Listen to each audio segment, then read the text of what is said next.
Up here to go to live chat to the top chat. Okay. So most people that are going to come in don't even know I'm live yet till they get their notifications. Oh, what's that? Macy's is having a sale. Okay. And I do. I look really tired. I'm puffy though. So puffy. I might just have the puffiness going on. So anyway, I don't know if anybody's in here yet. It doesn't show anyone.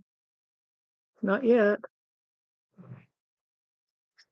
So anyway, this will be on record. So this is my third week.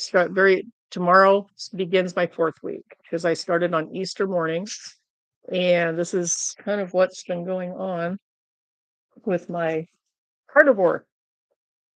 I was keto, which most people who go carnivore were keto. Not all, but most. So as I do this, I wanted to do a weekly update, maybe twice update, twice a week. Not sure yet. Well, I start getting really good reactions from it. I'm still getting over the illness that I got 2 days after I started carnivore. So I've got the cough and all that. Hi, Patty. How are you doing? Good to see you out there. So I'm going to tell you what I've noticed in the past week. Actually, a little bit, maybe. Yeah, I noticed it a couple of days ago, before a week ago. I think about a week and a half ago. I noticed it almost right away. Within a few days, I noticed that my joints weren't hurting as much. And I had surgery on both shoulders. I've got a bunch of titanium in my shoulders, which draws infection and draws, what do you call it? Inflammation, big time. Titanium draws inflammation. So if you got sore joints from the food you're eating, which you might not realize that's what it's from, you think, oh, I'm just getting old. No, it's what you're eating. It's definitely what you're eating. Keto took care of a lot of it, but there were days when I still would get a little bit of soreness. But I noticed it when I was in bed. I was just talking about this earlier at the Bible study that coffee ground. Anyway, I noticed it getting up every morning. I was getting less stiff and less stiff, but today, I woke up and I'm laying there. I'm waking up. Something's waking me up at 6. I go right back to sleep again. I don't have that. I didn't get my coffee ground out. Sorry about that. Very rude. If I wake up, I go right back to sleep within a few minutes, which before I'd be up all night. I'd be like 2-3 hours and I couldn't go back to sleep. And hi, Jill. How you doing? Good to see you. Anyway, I go right back to sleep because I get up, my alarm's set for 5 after 8. And I've never liked an alarm waking me up because it jars me. It's like, ugh. So I always wake up just a little bit before alarm goes off. But now I'm waking up around 6 o'clock, a little after 6. And it's like, why is that? Why is that? Something outside must be waking me up because it's every morning. And finally, I woke up at 7:30. I think, should I get up? I was like, yeah, I feel pretty good. But I didn't get to sleep till really late because I watched, I think around 2. I was watching AOC's video, which was really good, you guys. I need to get a copy of that. And I was laying there. I thought, should I get up? But yeah, I should get up. I can get up and I can read my Bible before Bible study and do all that. So I got up, had my lemon water, and excuse me, had my lemon water, and then I actually had a cup of coffee. But I went over and read my Bible. I haven't finished it yet. And I got to get my OBS working because I'll be able to show you a carb counter thing that I've got, which I used years ago on keto. But anyway, I got up this morning. I'm laying there and I rolled over and because my back, I was in a bad car wreck and it buggered up all the distance in my back. I'd crushed, I had collapsed, I had bulging, all these discs in my back, and I brain damage and all that stuff from that car wreck. But usually when I'm in bed and I roll over, it always hurt when I rolled over. It's like, oh, and I just got used to it and I didn't even think about it. It's just one of those things, you kind of hold your breath for a second and roll over, and that's going away. So the inflammation in my back and my spine is going away, which is good.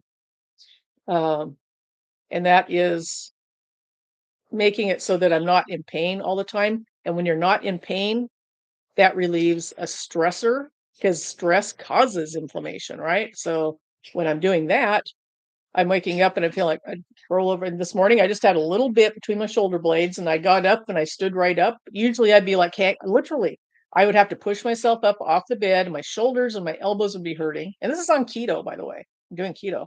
I'd push, and it was worse before keto, believe me. I'd push myself up and hang onto the bedstead. And then if I put my pants on, I'd have to reach over and grab uh, the foot of the bed to put my pants on. And because I couldn't steady myself, and just it was painful, and I couldn't lift my knees up because my back's so screwed up. By my right leg, I have a hard time. I can lift. I don't know, I'll have to test it, but I could lift it that far off the floor, so I'd have to put my pants down over my foot to pull them up.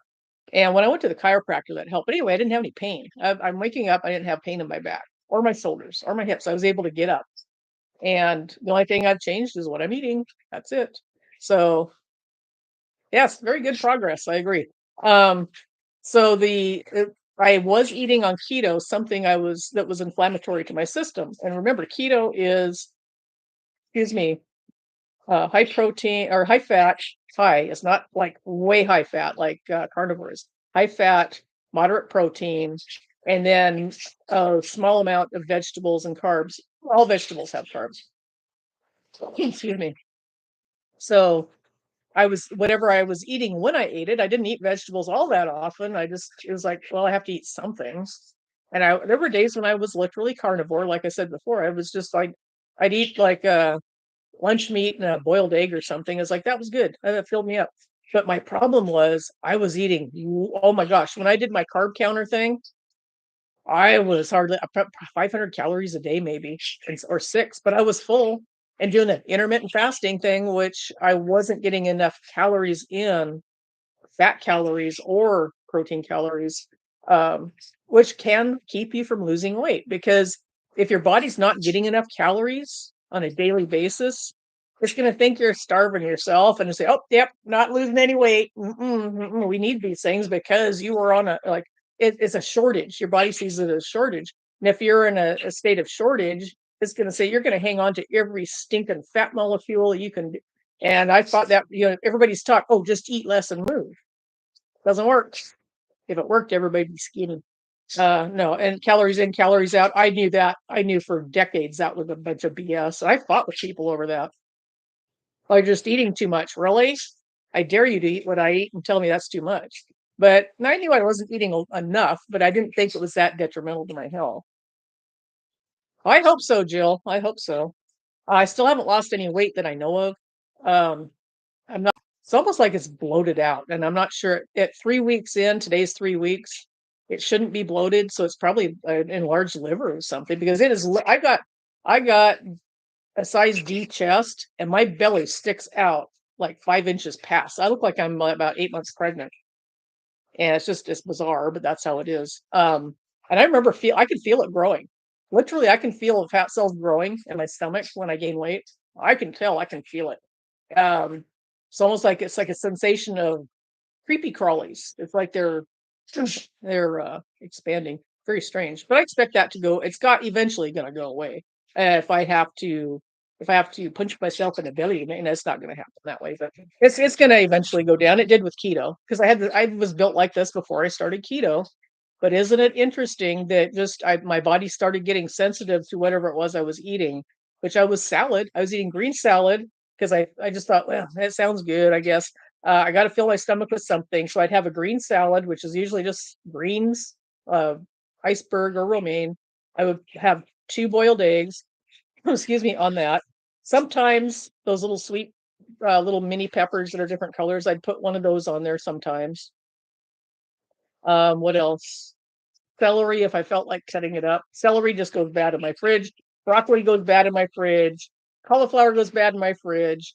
Sometimes I would chop up um, cabbage to give it some crunch. But that's what I would eat. Yeah, that's what I would eat, is that. And salad dressing on top of it. Usually I made my own, but sometimes not. So I'm getting the inflammatory nonsense anyway from the oils.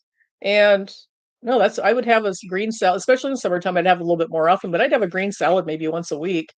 Um, Butter. I knew about butter and all that. But yeah, just that might have been the pepper because it's in the in the nightshade family. Oh, and sometimes a tomato. I would cut up a small Roma tomato and put on the salad sometimes for color. Not because I liked them, it was more for color. So, and vitamin C. Hot lemon water will help heal your liver for sure. Takes time. Yeah, it does. And I'm taking the lemon and water. I've been doing that. I think the third day I started. So I've been taking it almost 3 weeks. How much lemon? I just put like a tablespoon of lemon juice in. A teaspoon to a table. Usually it's a tablespoon. And because I'm not really, I used to do that a lot. I used to drink it like that. But I have a machine that tell I just took my coffee maker and put the little single serving thing in it because it's clean. I don't like the taste of coffee in my tea or my water. Gags me out. So I make sure that if I use it for coffee, I instant like this morning I did. I rinse it out immediately and clean it out so I don't have that resonant coffee oil in it. But I use that little one serving thing, and then I was doing 12 ounces with the lemon water. I'm down to like 6 or 8 ounces with the lemon water because it's not my favorite thing to do. I just want to get it down. So that's what I do. I'll use that. Um, anyway, that's what I do. I just use it that way. Use half a large lemon in each 20-ounce cup.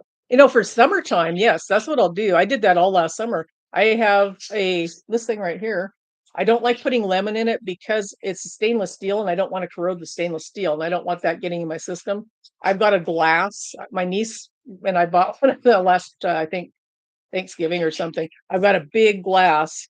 Uh, excuse me, a big glass with a glass straw thing. And I'll be putting lemon juice because what I did last summer for lemonade, I would just put some lemon juice in it and add some stevia and suck it down. Drink a big glass of that. Half of a large lemon, I think, is 2 tablespoons, isn't it? But I only use the lemon in the morning because I don't want the carbs. Yes, the acid is good, especially if you've got plaquing.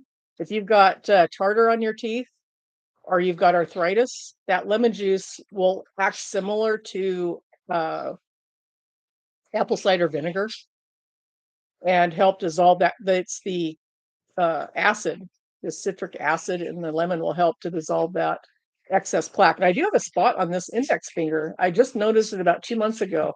You can't really see it, but there's a bump there. And it's a little bit painful. So I don't know if it's a carbuncle or if it might be, I don't think it's arthritis. None of my other fingers have arthritis in them. Though, when I was off keto, I would get arthritis pain in all my joints. These joints right here would dislocate, literally pop out. And it wasn't super painful, but they would actually pop out when I had Roundup in my food, which shouldn't be there. These would pop out, and I'd just go like that and pop them back in again. But they were dislocating, completely dislocating. And I've talked to other people that had the same thing, but it was this joint right here. And I remember driving to town, and every joint trying to hold on to the steering wheel was so painful. I could barely hang on to the steering wheel. And that was from food. That was literally from the toxins in the food. Um, yours doesn't corrode? Well, I'm just afraid of it. I didn't want to pit it because my niece gave me this for Christmas, and I love the color. I love this little straw thing. I love this thing. So I use this more than anything. If it tips over, nothing comes out. I can hang it on my bike when I'm riding. Uh, no, I take really good care of this because I love this thing, and it's sentimental. But I'll put water in here. I drank 2 of these yesterday. For me, that's massive. When you're on carnivore and keto, you will drink a lot more water and you need your electrolytes. That's why I've been waiting. I've been waiting to send you your package, Jill, because I was going to make you some LMNT stuff. It's a knockoff. It's the same stuff they have in their packages. So I ordered pardon my coughing and my snorkeling. I'm still dealing with the tail end of the illness that I had. I ordered on Amazon. I gotta see, I've got the recipe here. I ordered the sodium. I didn't order the first time I did. I ordered sodium chloride, but I've already got that. I've already got some set aside. So I thought, why am I ordering that? I don't need it. So I ordered that. I ordered potassium chloride and magnesium glycinate, which are the three. They have magnesium. I'm trying to think what's an element. It's a different form of magnesium. but I like the glycinate better. It's more easily absorbed into the body. Um, so I'm going to make my own electrolytes. You know, Element has electrolytes. They have flavored stuff, which I can add flavoring to mine if I want to. But for anybody going on keto or going on carnivore, you need your electrolytes. And if you start getting headachy or they call it keto flu, it's mainly because you're not having enough salt or electrolytes. You take a teaspoon, a half teaspoon of salt and put it in some water, hot, or I like it hot because that reminds me of a bouillon cube, or cold. And last summer, what I did is I mixed electrolytes in every glass of water because you're sweating in the summertime, so it's hot. So I'd mix electrolytes in my water every single time I filled up my, wasn't that, it was something else, and drank that down. Oh, does it, Teresa? I haven't tried the organic bottled lemon. There's something from, where is it? Spain or something? There's some kind of lemon my mom would buy, and she really liked it in the bottle, and it was imported, and it was supposed to be really good. Excuse me. Yeah, the oxalates. Well, I was drinking a lot of black tea, um, and I'm finding I'm getting away from the black tea because I forgot it had oxalates in it. But when I was reading about I knew about oxalates from a long time ago, but I didn't think about, the accumulation. So I'm not drinking black tea. I am drinking not organic, herbal tea. Drinking a lot of that. You fresh squeeze your lemons? I'm too lazy. I'm too lazy to squeeze my that's pretty lazy. Too lazy. Actually, I bought a couple bottles of real lemon juice at Costco, the big ones. So I just use that for now. And if in the summertime, when the lemons go cheaper, I'll buy some lemons. You buy element tea, and it's expensive. Yes. This is the recipe I got from, and I'll be selling this on my site at some point. Um, I oh, what's her name? Not Carolyn. I always want to call her Carolyn. Um, the little dark haired gal that does the carnivore stuff. I want to say Carolyn Musk, but that's not her name, so don't go by that. Oh, green tea will help with oxalate dumping. Oh, good, because I bought a big box of my green. I love the green tea from Costco with the matcha in it. I did. I already had a bunch, and I found it. My kitchen is in disarray. Um, so yeah, okay, that's good to know. So anyway, I'm not too worried. I didn't really have a lot of oxalate consumption. Not a lot for because I don't know. I just didn't. There was something I wasn't really eating a lot of. So hopefully I won't have a problem with that. Where was I going? I can't think of that girl's name. Anyway, she just put out a cookbook. You know who she is, Jill. I know you do. But anyway, I'm gonna make these packets, not daily packets, because you use a half a teaspoon. She uses a heaping half teaspoon of the element of her homemade element stuff. I don't know why I want to call her Carolyn. Her name is not Carolyn. So I'm making that, but anyway, I ordered this from Amazon. It said it would be here Monday, 2 weeks ago. Me. I was right with the C, and I'm a C name myself, so I don't know why. Courtney Luna, and I must see. I knew it was like Carolyn Musk, Courtney Luna. So I had the number of letters kind of okay, but I don't know. I can't remember that girl's name. It's the weirdest thing. I'd like to get her cookbook. Bill said my ex-boyfriend said it's really good. He said he bought it at Costco. It's $35 though. It's pretty expensive.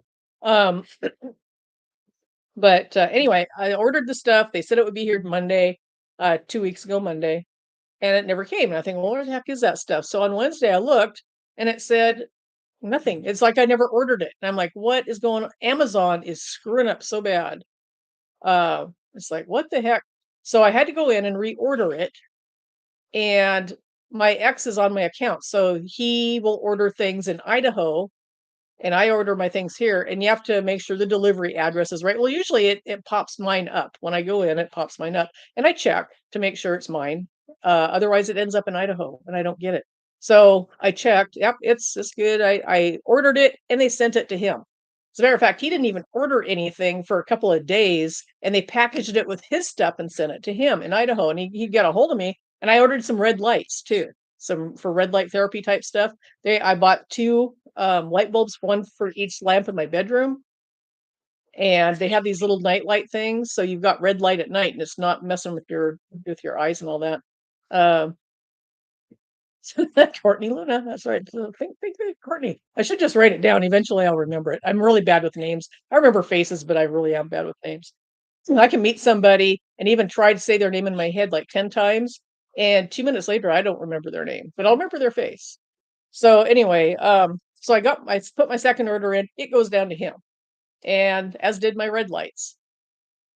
And I looked at the order, and I ordered two things that day.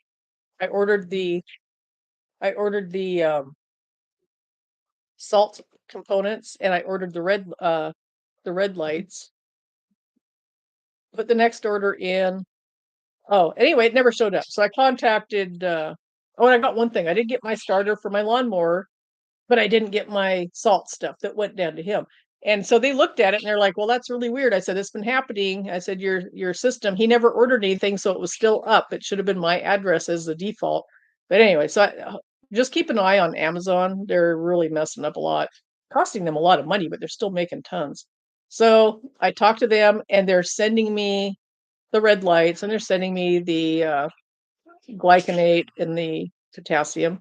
Then when I get that, which is coming week, I'll be able to make that stuff up, and then I'll be sending your package out. It's hard to buy for you, or hard to make things up for you, because Jill, because being that you don't use anything, because I do make facial products, but they're not made with well, a little bit. Some things are, but for the most part, they're based in like babasu oil, imported, like Abyssinian oil, and the shishi oils that are good for the skin. That's what I use. And I figured that you wouldn't want to have anything like that. So I figured I'm going to send you a room and linen spray, which you can use to spray on your pillow. I use it for my pillowcase and my sheets when I change my sheets, with lavender or vanilla, which you like. Um, I did have a hair mask, but it's also got the other oils in it that you don't use. So I'm like, nope, I'm not going to send her that. So I think I've got a bar of soap you might like that's not fragranced, but it's all natural. It doesn't have any nasties in it. It's got, and I can eventually make uh like lard or beef tallow based soap. Just haven't done it. I made Castile soap one time. It turned out Castile soap, real Castile soap made with just olive oil, which you wouldn't use, but is slimy. It feels like there's snot all over it. It is the grossest soap. If you get Castile and it's not slimy, it's not Castile. They're lying to you about what's in the bar. You need the red lights. They weren't that expensive. Yes. Yes. And all my essential oils come right off the boat. They are pure essential oils that have not been cut. Like with Young Living, I don't know if it's still like this or not, but back in the day, they had the worst reputation for oils. And I never purchased them. I never purchased anything from them in bulk because they had a really bad reputation for cutting their oils. Hopefully that's changed. I don't know. I don't look into it. I found the hardest thing with my business was finding pure oil suppliers. It took me a long time, and I finally did. But I get mine right off the boat. Everything, if it's from Florida, these things go right through a broker, and it has literally a screen where you can look and the numbers change. The value, whatever the prices of the oils are, they change daily. Some of them go sky high. Some of them are like blue chamomile is really expensive. Rose is off my ability to buy. I can't buy the roses at Rose Damascena, I think. It is for a dram. This like a quarter inch by quarter inch in a bottle is like $250. It's like, yeah, not buying that. Tallow soap. Yeah, tallow and lard. You can make your own soap with that stuff. I don't know if I can find tallow around here. You'd think I could because I live in cattle country, but our beef here is super expensive.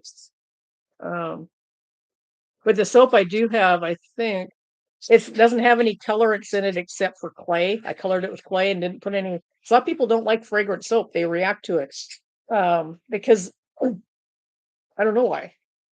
A lot of soap when you go through the lye process, that destroys just about everything in the soap. You have to put a lot of oil in soap to get a fragrance out of it. The lye just eats up whatever it touches pretty much. It's a very caustic substance. Yeah, certain oils, Jill, are super, super expensive. Lang is very expensive. You can get a third press of it. It's cheaper. I like the smell, but you only use a little bit, so it's not that bad. It's fairly cost effective. Oh yeah, most of the imported oils are super expensive though. We use the lavender tallow. Yeah. Anyway, this soap, I can't remember. I think it's got coconut oil in it, but like I said, by the time it's processed with the lye, you're not getting a lot of any, if any. There's no toxins that can really that can survive lye. Um, in my soap, I use shea butter because it and cocoa butter. They help make a bar that just has a nice glide to it. And what else do I put in there? Oh, the cocoa butter makes a big difference, but also the coconut oil gives it bubbles and all that. No, coconut butter or cocoa butter isn't that bad. Shea butter is African from an African source. It's a fruit. The nut in the fruit, kind of like mango. I've got mango butter. I've got kukui nut butter. There are amazing amounts of butters out there things you can use. Some of them are so expensive I don't use them in a soap because once people get used to them, they get angry if I take them out. Like it's not the same. It's like, okay, well, I'm not going to put that in there and get you used to having something that's costing me like, especially with all of our inflation and everything. I haven't raised my prices on anything, but I haven't made soap for like 3 years. And I still have the supplies I bought 3 years ago at the old cheap price. So I don't know what it would cost me to make a bar of soap now. Anyway, a lot of people are very much sticklers for keeping just to, like Jill, and I applaud that. Um, Keeping to only animal-based foods, excuse me, and products like soap. And that's things are opening up a little bit, but we're at the cutting edge of the carnivore thing. I've seen carnivore being talked about for several years, so I knew it was out there. I always thought, oh, I could never do that. Oh my God, that's so restrictive. I get so bored with it. And kind of frankly, I'm a little bit bored with it. I'm only 3 weeks in, but I haven't been making the little recipe things other than the flatbread I made, which I just haven't taken the time. Oh, and Jill, by the way, oh my God, jojoba oil is so ungodly expensive. If it's pure jojoba oil, a 16-ounce bottle, like or an 8-ounce bottle like this, what's it running? $30, $40. Try a power bowl. Well, I'll tell you what, I'm having a problem, and I'll be frank with you, Joe, because I don't know what I'm lacking. But after about 1 o'clock in the afternoon, I want to go to bed. I want to sleep. I am so exhausted, and I haven't done anything.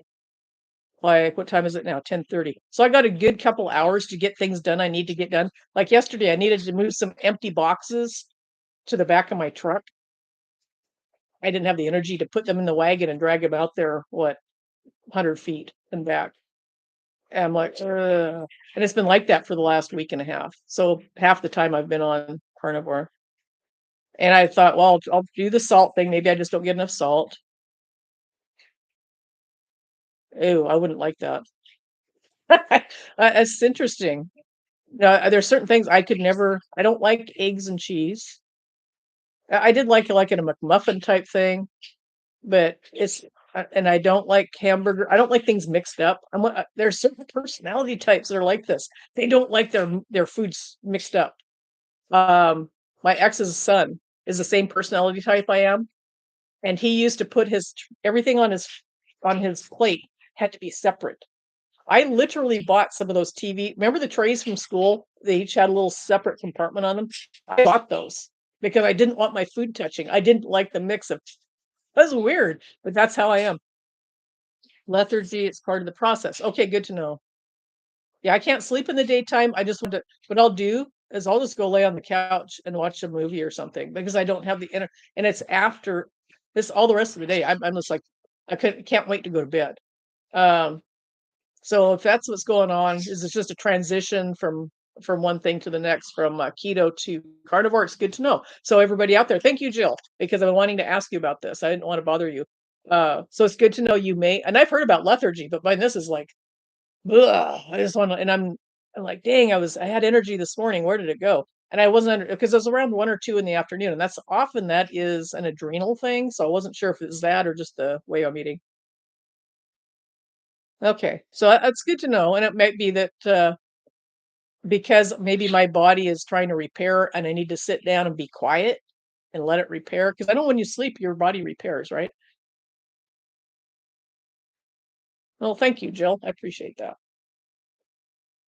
Yeah. So, um, anyway, let's see. I'm gonna burp stuck.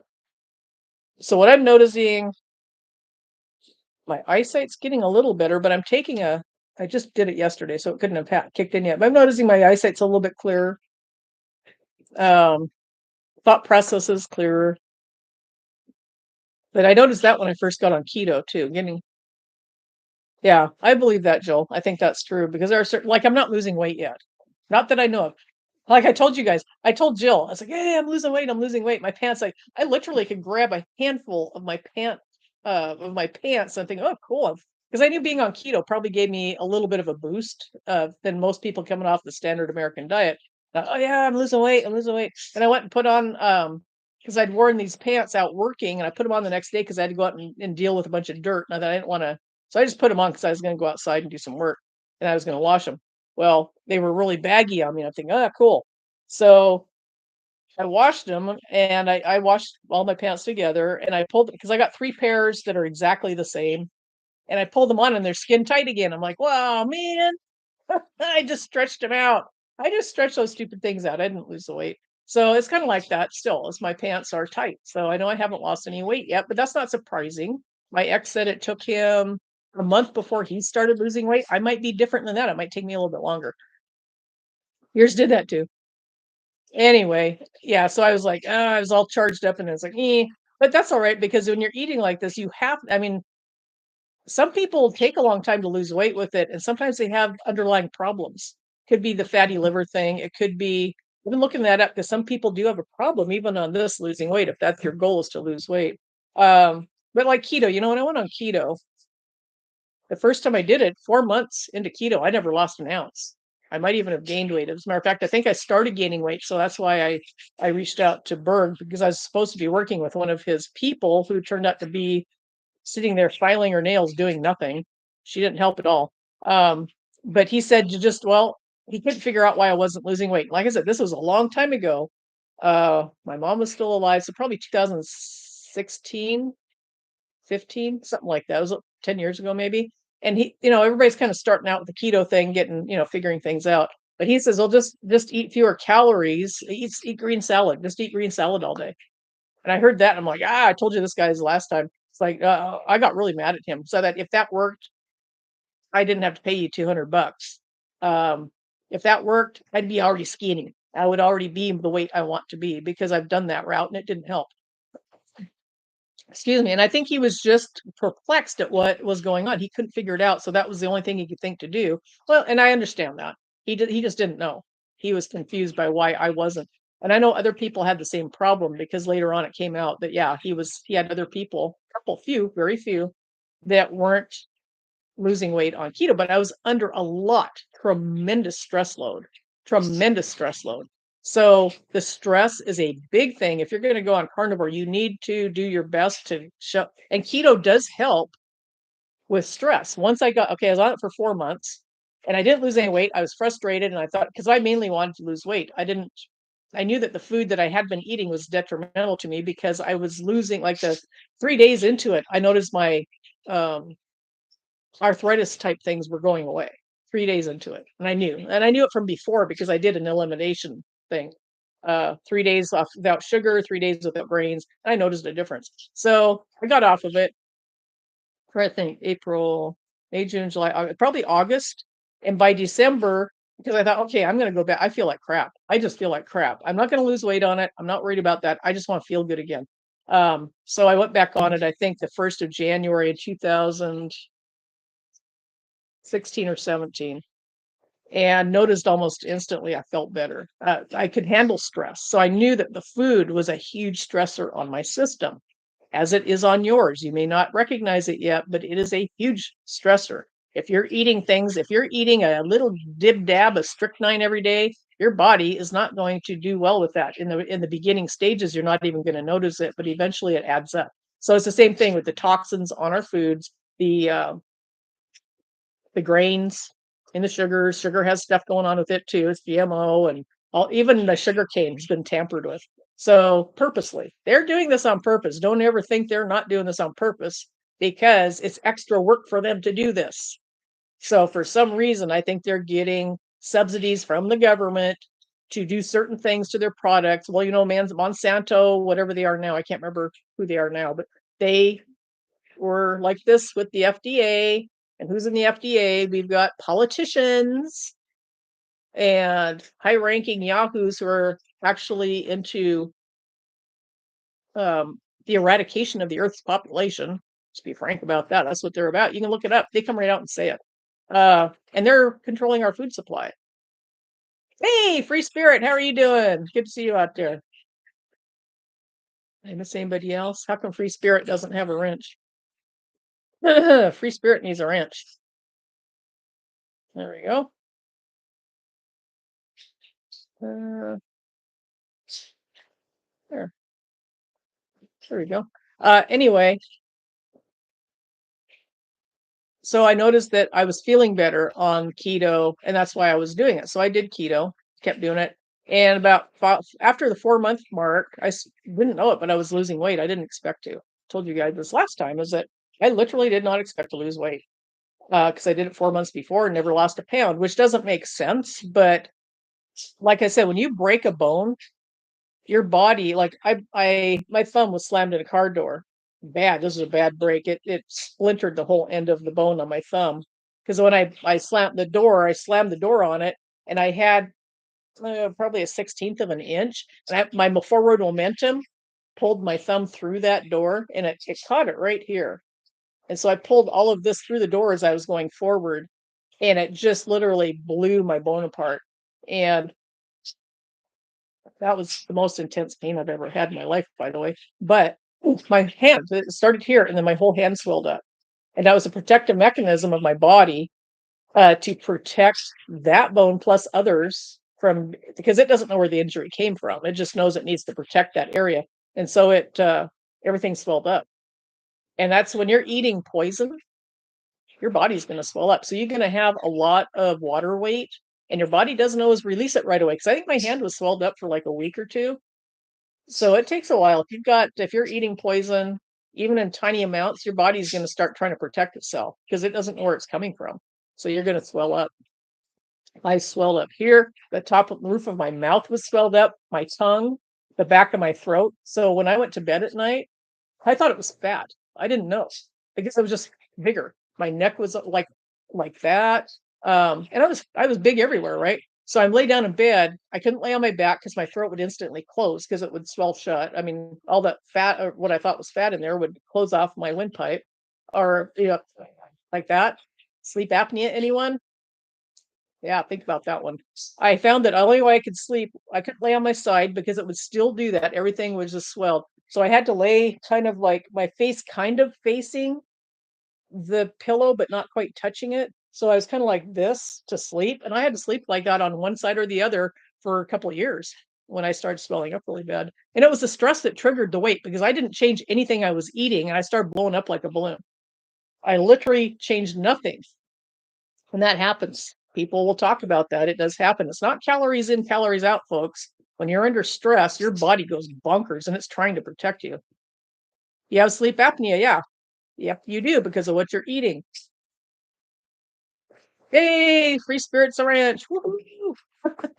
So anyway, excuse me. When I got on keto, one of the first things I noticed was that swelling. You know how your roof of your mouth is kind of like this. The roof, and there's a bone down the center. Well, mine had a puff. It was kind of like this because the bone was not right over the bone. There was no swelling, but on both sides, so it was kind of like a curtain. You know how you have that line like that? That's what my roof of my mouth was like. It was so swelled up. And after I got on keto it was just a few days, I noticed right away it was starting to go. Now it's concave. It's like that, and I have that open airway, and the back of my throat's not swelled up. My neck, yes, my neck is still swelled here, little tiny bit. But that's what I noticed on keto was that stuff all went away, and I was able to start breathing. I could lay on my back if I wanted to. My throat wouldn't close up. I could lay on my side and it wouldn't close up. Excuse me. So anyway, hey Cindy Joe, good to see you. You know, Pano's been worried about you. He sends me emails and he's all worried about Cindy Joe. And I said, I just saw her. I didn't see her that long. Oh no, oh no. So he's very worried about you, Cindy. I'll let him know that I saw you today. I'll send him an email and let him know you're okay. Great to see you too, by the way. So I that's one of the first things I noticed about the keto, that and the fact that I could handle stress, outside stress a lot more. And it was so profound. I realized how bad our food is, that it's affecting me to where the stressors, unreal. Food is a massive, massive stress load on the body. I don't think people realize just how much. I don't ever hear about it from anybody in the keto world or the carnivore. I haven't watched everybody yet, but there must be somebody out there that recognizes that. But I noticed it right away. Uh, yeah, the stress load from the poison in the food. And I mean, why wouldn't it be? We're being poisoned. How could you not? How could you be healthy and be poisoned? And how could your body just pretend like it's not happening? So the stress load creates a lot of the problems. And remember, high stress and especially chronic stress causes cancer. Well, because when you're under stress, your body uses a ton of minerals to try and help your body cope with the stress. You're using zinc, you're using vitamin C, you're using copper, and your hair. Have you noticed? This is something I've noticed for a long time now. Is I can look at somebody and tell if they went through a massive stress. I mean, a massive stress, a sudden massive stress I can look at their hair and see how far out. You'll see some people that all of a sudden just start coming in gray. And if it's like an inch, I know it happened a month or two ago because their hair grows at between an inch and 2 inches, I think, a month. You can have a timeline to see how long their hair is where this white is because they went through this massive stress and it sucked all the minerals because your hair is a repository for minerals. Your body is, but when you've used them all up, then it goes to the hair and that's why you have hair color. Those are minerals in your hair that your body needs. And it's like a reserve. And I've never heard anybody talk about that before either, but I figured it out because I noticed different people that lost a child or lost a parent, all of a sudden you'll see their hair start to turn, it'll come in gray. Well, guess what happened to mine? I had COVID and I only had it for a day. I was taking vitamin. Oh, D3 is another huge, huge mineral that stress uses up. Well, I got psoriasis. I told you guys about that from the stress. I didn't know what it was. I had to look it up. So it took me a while to figure out for sure it was psoriasis because I had to know how to try to build up my system with the things that I needed. Should say self-medicate, but I knew I was lacking something because and I knew it wasn't shingles because I had it on both sides of my body. It was increasingly getting bad, and it was during I had stress from trying to keep my dad alive, couldn't do it, from him dying, and then all the residual crap from that. Then my mom getting sick, and then going south and being with my niece, who has a whole horrible horror story, trying to get her back up here. And then she died the day she got here. I never even saw her. She was gone for a year, and I never saw her again after that moment. Been trying to take care of her house, and then I had the executor from him. This was constant, prolonged, chronic stress for years, for like 5 years. And I found, even though they claim they don't know what causes psoriasis, I can tell you what does it. Stress, lack of D3. My body was so stressed out, I no longer converted the sun to the vitamins that I needed, and I would pass out if I went outside in the sun. I'd be out there for a half hour, and this is when my dad was still alive. As that was 2000, he died in 2016. I had stress from other things going on even before all this stuff happened. This just kicked it into high gear. But I had massive stress before that. And I was living in a house that was contaminated, foully contaminated with super bad contaminants. And anyway, all that's what I started on the keto, was trying to fix that stuff. So I started getting the strap looking thing across my shoulder. It looked like somebody hit me with a belt. And I couldn't figure out what it was. It would come and go. And it was just like a welt. It looked like a welt. And it had little white spots in it where my good skin showed through it. It literally looked like somebody hit me with the end of a belt. And I showed my mom. She was still alive. And I remember showing her. That's really weird. Uh, anyway, started coming back, and it wasn't just here. It started spreading. I'd have hives, and if I took a shower, it would spread out. And oof, so I started getting everywhere. I had it everywhere. And Haas here. Get up here, you. Probably hungry. Hey, Eunice, how are you doing? Good to see you out there. Anyway, It was getting so bad, it was closing in on my face. And that was the last spot I had that wasn't covered. I didn't have it on the soles of my feet or my hands or the palms of my hands, but I had it everywhere else. And I did research, found out vitamin D. There's a doctor in Brazil. Brazil's got a lot of good doctors down there. They're doing a lot of research on things. But I found out that vitamin D actually reversed high doses of vitamin D reversed the psoriasis. So I started trying it. It took a long time. It took me a lot longer because I was still under a lot of stress and a lot higher doses than what she was using. She was using 36,000 units a day. I had to go up to 50. I mean, I've been using 50 for about 4 or 5 years, but finally it started receding and going away. I still have like one or two teeny little patches, and it might not be psoriasis, but I do have a skin problem, and I'm not sure. It might be something I picked up in Florida. And remember, there was a lot of hurricanes there, and the hurricanes come over from Africa. So it could be some fungus or something else, but it's on my ears. I always had problems with my ears since I've been in Florida 20 years ago, mostly there. And so the vitamin D didn't take care of that. But I was going to tell you, I got, because I was on such high doses of D, I was around people that took the shots and that actually, I got it from somebody that had COVID, a couple people that had COVID, and I was sick for a day.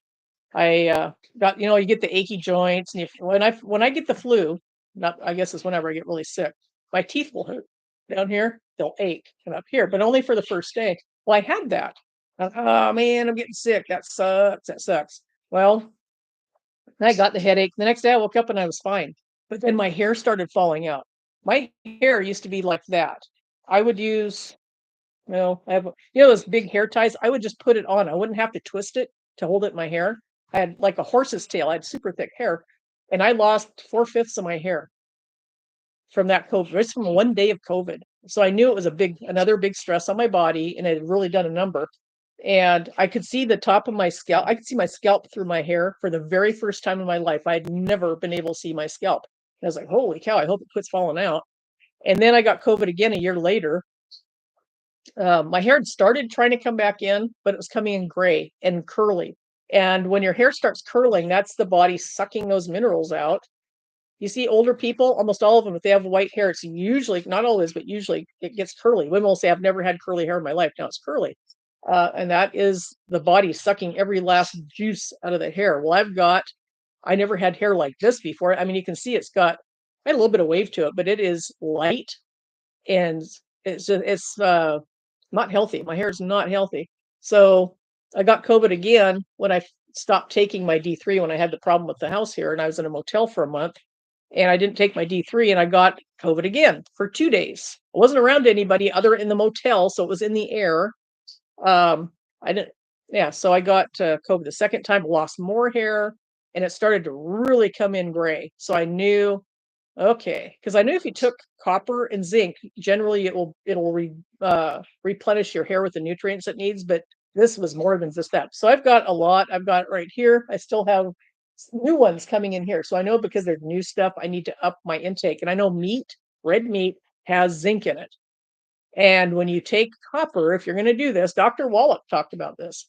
He said, I can tell the ladies in the audience, he didn't know it was stress related, but he knew that he says, I can see the ladies in the audience that dye their hair, they're getting gray hair. He says they need to take more copper and zinc. But with zinc, you can't take copper and zinc together. If you have a multivitamin, which I highly do not recommend, the zinc will cancel out the copper. So you might as well not be having anything with copper in it. So if you eat steak, do not take copper until you know that that's been digested, or take your copper first thing in the morning. But I think I need more. I think 6 milligrams is what he recommended, but I think some bodies just need more. And I think I'm probably gonna have to double that because my hair is still coming in gray. And with the carnivore, I know I will be getting enough zinc because I'll be eating more meat, more red meat. So let's see. My husband went to ER and then went brain dead. My stress level was so high. I couldn't drink coffee. Yep. Coffee is a bit of a stressor. It's a stimulant. Switched to yogi tea called Stress Relief Kava. Just recently started drinking coffee again. Yeah. Coffee. Some people say you can drink coffee on carnivore and some say you can't. I don't know. Some people are fine with it. I just watched a video. I don't remember who it was. Oh, it was Kelly Hogan. She drinks coffee. Doesn't seem to be bothering her. I've been watching Dr. Sean Baker's videos. A doctor who does carnivore has a different take. Oh, really? I'll have to watch some of those. I don't know much about because you can only watch. I do watch every day. I watch some carnivore videos to educate myself because I'm trying to get as well versed in this stuff as possible because I may or may not be doing it forever. I don't think I'm going to be 100% carnivore times. I may just like at Christmas time. I'm going to eat an orange. I love oranges. I just love the taste of them. So, and in the summertime, I might even Dr. Berry said he'll have a few berries. If the strawberries are on, he says only a few berries, and I'm good. So I'm not going to be 1,000% carnivore all the time. I will probably be carnivore because I was getting that way anyway. Because I got to where I wasn't liking the vegetables and stuff anymore. So, but I will. At times, I'm not.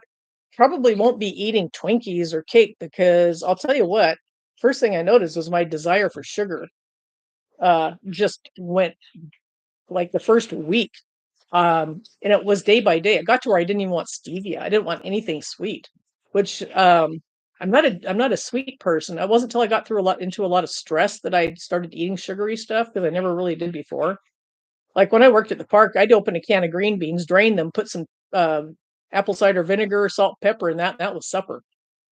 I've always eaten. I wish I could show on here when I get my OBS set up. I'll show you what I've been eating on carnivore. My calories, when I found out how, because I'm supposed to be eating 1,600 calories, I've never eaten that much in my entire life. It would like maybe in 3 or 4 days I'd get that many calories down. And I looked at that. So I put down what I ate. I'm thinking, okay, I ate a lot, and I started having to actually weigh some things so I knew how much is 3 ounces of steak. How much is I have to know by volume approximately what the item is or weigh it so I know to get my proper calorie intake, fat protein ratio. I had to make sure I was doing that. Well, I was still a little bit low on the fat, but I remember getting when I started doing this because I couldn't get the carb manager to work forever. So I just quit trying and I found my Fitness Pal, I think is what it is, and it works. So I put my numbers and my macros in there. It's like, oh my God, I got to eat 1,000 more calories. Are you kidding me? I had to think, what can I possibly eat? Because I'd eaten 700 calories between breakfast and lunch. Because I did start eating breakfast because I knew okay, that'll help me with calories. I want to have a calorie excess so I can have a deficit to start losing weight. I'll explain that later. Kelly Hogan does a good job of explaining it. But anyway, I looked at that and I'd only had 700 calories or something after my lunch meal. And I'm thinking, how am I going to eat 1,000 calories for supper? My gosh.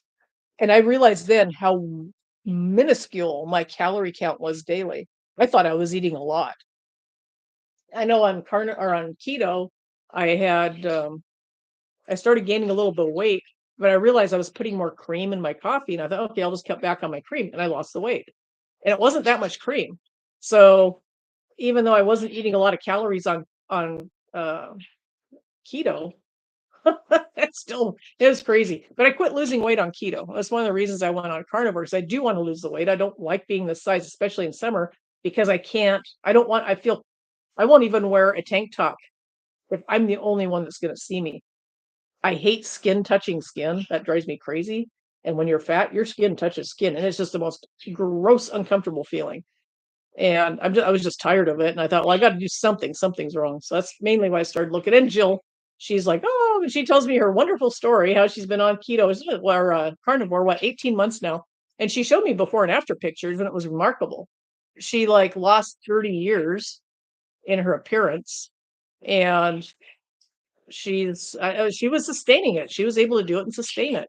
And I'm like, wow, okay. I thought, well, I thought I was toying with doing carnivore, and I wasn't like 100% positive I would do it. I thought, and she's, oh yeah, it's this, but I'm a person that I'm visual, so when I see before and after, that's what stimulates my mind to want to do something. You can tell me all day, but when I see the difference, then I've got evidence in my brain that I can utilize. And I saw how she looked. I did a few days of watching more carnivore videos than I had because I hadn't really watched a lot of them. And then my ex had been doing. He started, I think, in February, and I haven't seen him since he started doing it. So I don't know what he looks like right now. But he said the first month he didn't lose any weight at all. And he lived on the road, so he was eating a lot of garbage food. He tried not to. He tried to eat well, but there's still times when he'd eat things he shouldn't. So he started doing, and out of the blue, started doing carnivore. And he told me he started losing weight after that first month. I thought, well, he's doing it. If he can do it, and the way he ate was not good at all because I was doing keto in the house with him with his donuts or whatever. He didn't eat a lot of junk food, but when he did, it was like uh, he ate enough, right? Like I said, poison is poison. So, um, well, he's doing it. And Jill told me she was doing it. And I said, well, I might do it. And I just woke up Sunday morning on Easter morning. I thought, I'm doing it. I don't know why. I just suddenly just the light switch came on. I'm going to do it. I thought I'm going to do it for 3 months. I'll do it. It must have been a God thing. Jill was probably praying for me. I made a PowerPoint presentation for when I come out. Awesome. Awesome. I'm excited for you. You're going to be a good coach. You're going to be a really good coach. Hopefully I'll be your first success story. Hi, Teresa. See Teresa out there. Coffee is different for everyone, and a lot of carnivores still drink coffee. Try and get good mold-free coffee. Yeah, I was buying at Costco in bulk, like in the beans. I buy the beans and then grind. I want to buy raw beans, and I've got a coffee roaster. I've never used it. And there's a local coffee company that sells. I'd like to buy a big bag of green beans because they don't go bad. Once they're cooked, the oils, it pulls the oils out in the coffee beans, and they'll go rancid. But as long as they're raw, I can spray them with colloidal silver, probably get rid of any mold on them, and then let them dry out and then roast them. I don't know. You were praying for me. Well, there you go. Because of just Sunday, Easter morning, I woke up and poof, I'm doing carnivore. And then when I started doing carnivore, I realized after doing keto, it wasn't that hard because I'd already got rid of the sugar and grain, which made that's huge, folks. Start out if you have to start out keto and then morph into carnivore.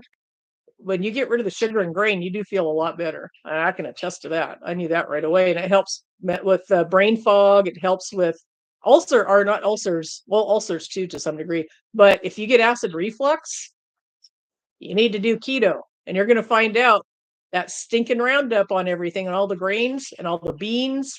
They're spraying it, and that's just the one we know about. How many other chemicals are they spraying on our food? That your acid reflux will go away. Although when I got sick this last 3 weeks ago, I had severe acid reflux from whatever that bug was. So it had to have been a bacteria, because the bacteria H. pylori causes ulcers and causes acid reflux. So anyway, yeah, even though I was doing carnivore, I still had and I hadn't had acid reflux for a couple of years. So I knew that was the bug, and so I started taking apple cider vinegar and water, and a teaspoon of it in water, and drink it down, and it worked. It took care of it. As it usually does. I gotta get an air fryer before I start. They make a glass one called Big Boy. There's several of them. There are different ones that have the glass top and front, and they've got a temperature gauge. They're probably really expensive, but it's an investment, but it's worth it. Air fryers are nice, really awesome. I've got one I loaned to my ex. He comes up here in the summertime and does work, but I've got a big Dutch or French door one I got at Costco. The little one I like better for smaller things because you can do a bag of frozen chicken wings in 20 minutes. Well, there goes one of my stressors. You can do a bag of frozen chicken wings in 20 minutes. And what's really nice, some carnivores do use hot pepper sauce. And what I'll do is, it's kind of like buffalo chicken wings. You can, once they're in there for a little bit, you take a brush and brush them with butter. Let the butter melt all over them, and then brush them with, excuse me, hot sauce. I'll do that with chicken breast too. Um, and then put them in there for like 20, 22 minutes. And oh, it's so good. So good. Eunice air fryer made a huge difference for me. My daughter bought me a Ninja stainless steel one for Christmas. Awesome. Yeah, I want to get the one I bought 5 years ago, I think, and it was some chef lady, but it was at Costco and it was the last one they had. They do have air fryers on sale at Costco right now. I think for $40. Gourmet. This is the Gourmet brand is what I bought.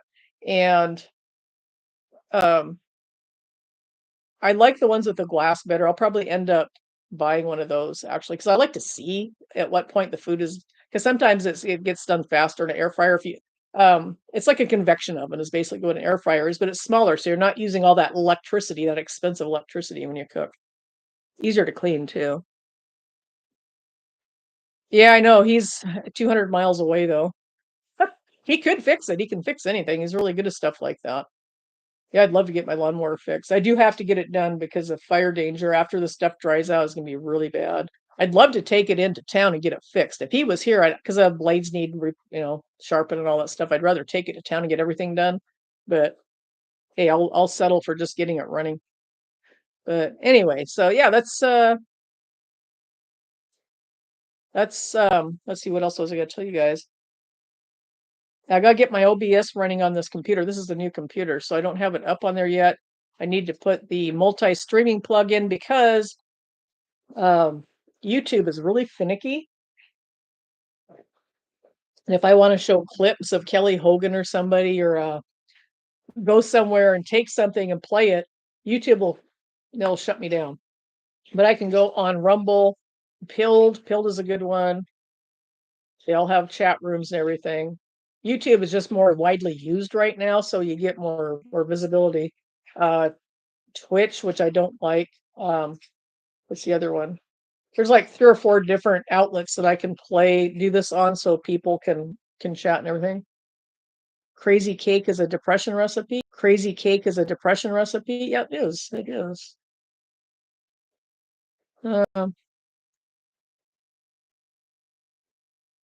Moms with children that have food problems, loved ones.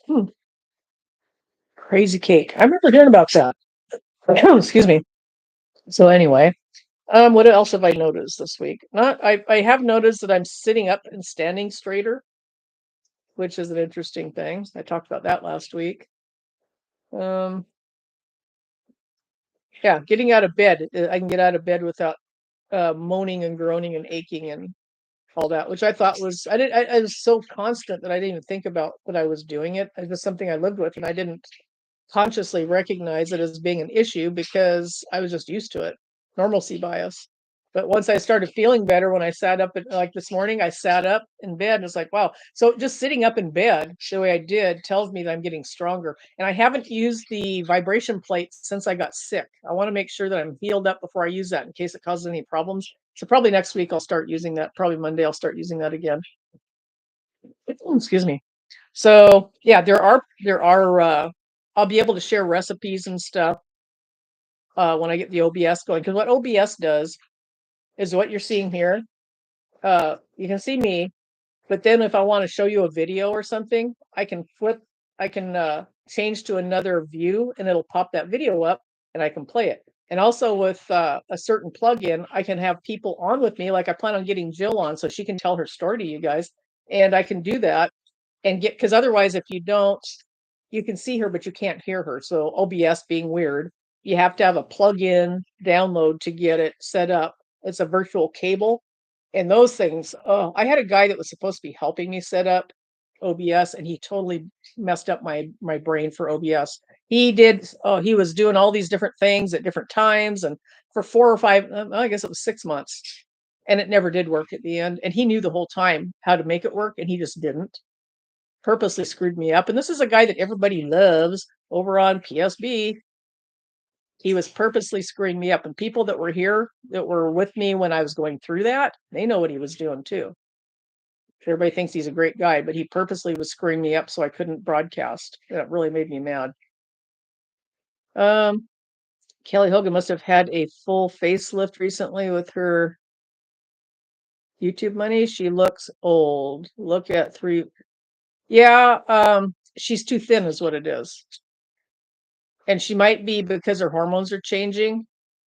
That might be what's going on with her. Because I do notice that at times she's got those lines that people get in their face when they're weightlifting and they don't eat any, they're eating differently, trying to lose fat so they can have more muscle definition. And at times I've noticed she's got those lines in her face from that. You'll see them with people who get way, way skinny. But I've noticed that you'll see it around the eyes a lot of times. You'll have a hollowness around the eyes. And it could be that she might be weight training for something or trying to lose body fat. Because, put body fat back on. It could be hormonal. She's only 47. I don't think 46 or 47. She doesn't need a facelift. I grit my teeth when getting out of bed so I won't disturb mom when she has her hearing aids in. Her face is, she might have had, Eunice, she might have had I don't think she would though. She's so very health conscious, thinking about getting Botox because Botox will do that where you don't have the expressions. As a matter of fact, they're advertising a new Botox that actually you can have expressions, but it relaxes the muscles. I'll have to look at her. A lot of times when people get too skinny, they'll look old. And she's very thin already. Her arms are probably that big around. She's teeny tiny, little tiny gal.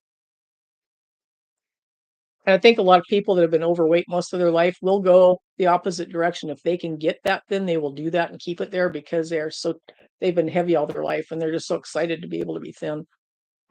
Yeah, I'll check her out. Have I seen any of her brand new videos? I don't know. I think I have, but I'm usually I'm running around listening to her more than watching her when I'm listening.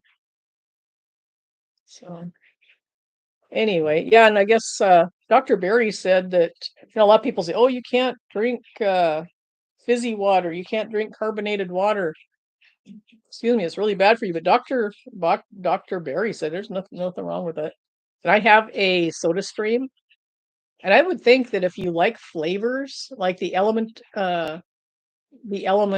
food or nutrient packets, they do have flavors like berry, excuse me, lemon, citrus, whatever, citrus splash or whatever. You could probably make that yourself. And I think they do have a fizzy one that's got probably magnesium citrate in it. Magnesium citrate fizzes when it gets in water. Excuse me. But I have a soda stream that I just make my own fizzy water and I drink Zevia. A lot of people, when they do carnivore, will not do any kind of sweetener. Kelly is one of those people. She doesn't take any sweet. And she was addicted to sugar, I think, is why I never was. I didn't really start eating sugar, like I said, until I got super high stressed about 8 years ago. And that was because my body just wanted something sweet. Now, in the last week, maybe it was last week, I talked to you guys about this. I did, I think. I opened up a Zevia, which is a uncolored. It's a very natural.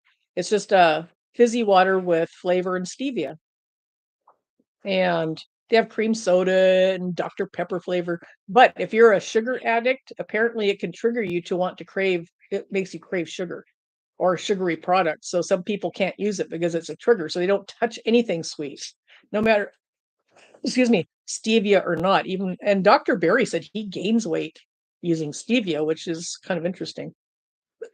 Excuse me, because when you're using stevia, you're using a minuscule amount of it. But anyway, I didn't have a problem. Jill said she didn't have a problem. She could use stevia. She used I think the same one I used, the vanilla cream. Um, I can't remember the name of the brand, but they're drops that you can put in coffee or I'll put it in my yogurt because I do have my homemade yogurt, the El Rutere. And my Fitness Pal has a whole milk count for El Rutere yogurt. I don't use whole milk. I use half and half, and it makes a much nicer yogurt. But they have a counter for that, so I'll put a little bit of that in my yogurt because I'm not a big fan of yogurt to begin with. But with the stevia drops, the vanilla cream stevia drops, it makes it really tasty. Carbonated water is what a lot of carnivores drink. Well, I've always drank it. I always craved soda water. I craved it. I didn't want pop. I didn't like pop. It's too sweet. Oh, I got a bug. But I would crave soda water at times. And it was a super strong craving. Well, I got my soda stream so I could have that. And I've had that about 10, 15 years. And I found out when you're craving soda water, it is because your body is too acidic. Or is it too alkaline? Let me think. Oh, it's too alkaline. Your body's too alkaline. So you'll crave the soda water because it neutralizes that. It pulls more acid into the system. So, which is interesting. But that's why I craved it. And most of the time, what I do now is I'll take a stevia or a Zevia, and I will take a half of it and then add half soda water, so it's not so sweet. Because my taste buds from being on the carnivore, it's not because I'm not drinking it anymore, because I am, but I just woke up one day and it was sickly sweet to me. So being carnivore, it kills something in the body's need for a sweet taste. So I'll just add extra soda water to it, so I still have the flavor, but just a touch of sweetness. And I used to buy the bottled flavored, like what is it, bubbly Although I do worry about the aluminum content, and when you're buying anything in a bottle or a can, they're likely using fluoridated municipal water to make it with. So you're getting a little bit of fluoride in there. So, which they won't list on the can. But if they get rid of all the fluoride in the municipal water around the country, we won't have to worry about that part anymore. So, uh, the N1 experiment. Yeah, everybody's different, and it depends on several things. I think for the most part, it depends on the toxins you have already taken into your body. That's why people react different to medicine. Some people eat cleaner just naturally than other people who eat donuts and French fries and breads, a lot of grain products or a lot of sugar. Their body's going to react totally different to a medication or a vitamin than they would if they were cleaner eaters. Like, "Oh, I just like salad," or "I like meat and salad," and stuff. There's a cleaner version, and everybody knows that. More meat and plant-based. Sean Baker made a comment that even he hasn't been perfectly carnivore without mistakes. I think you have to find out on your own what you can tolerate or not. Well, I think everybody can tolerate carnivore. I don't think that's a problem.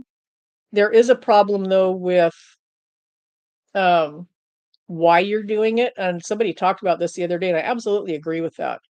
Um, if you're doing it just to lose weight, it'll work, but you're gonna have to have some kind of a carrot in front of your nose, so to speak. What's the matter? Hoss wants down.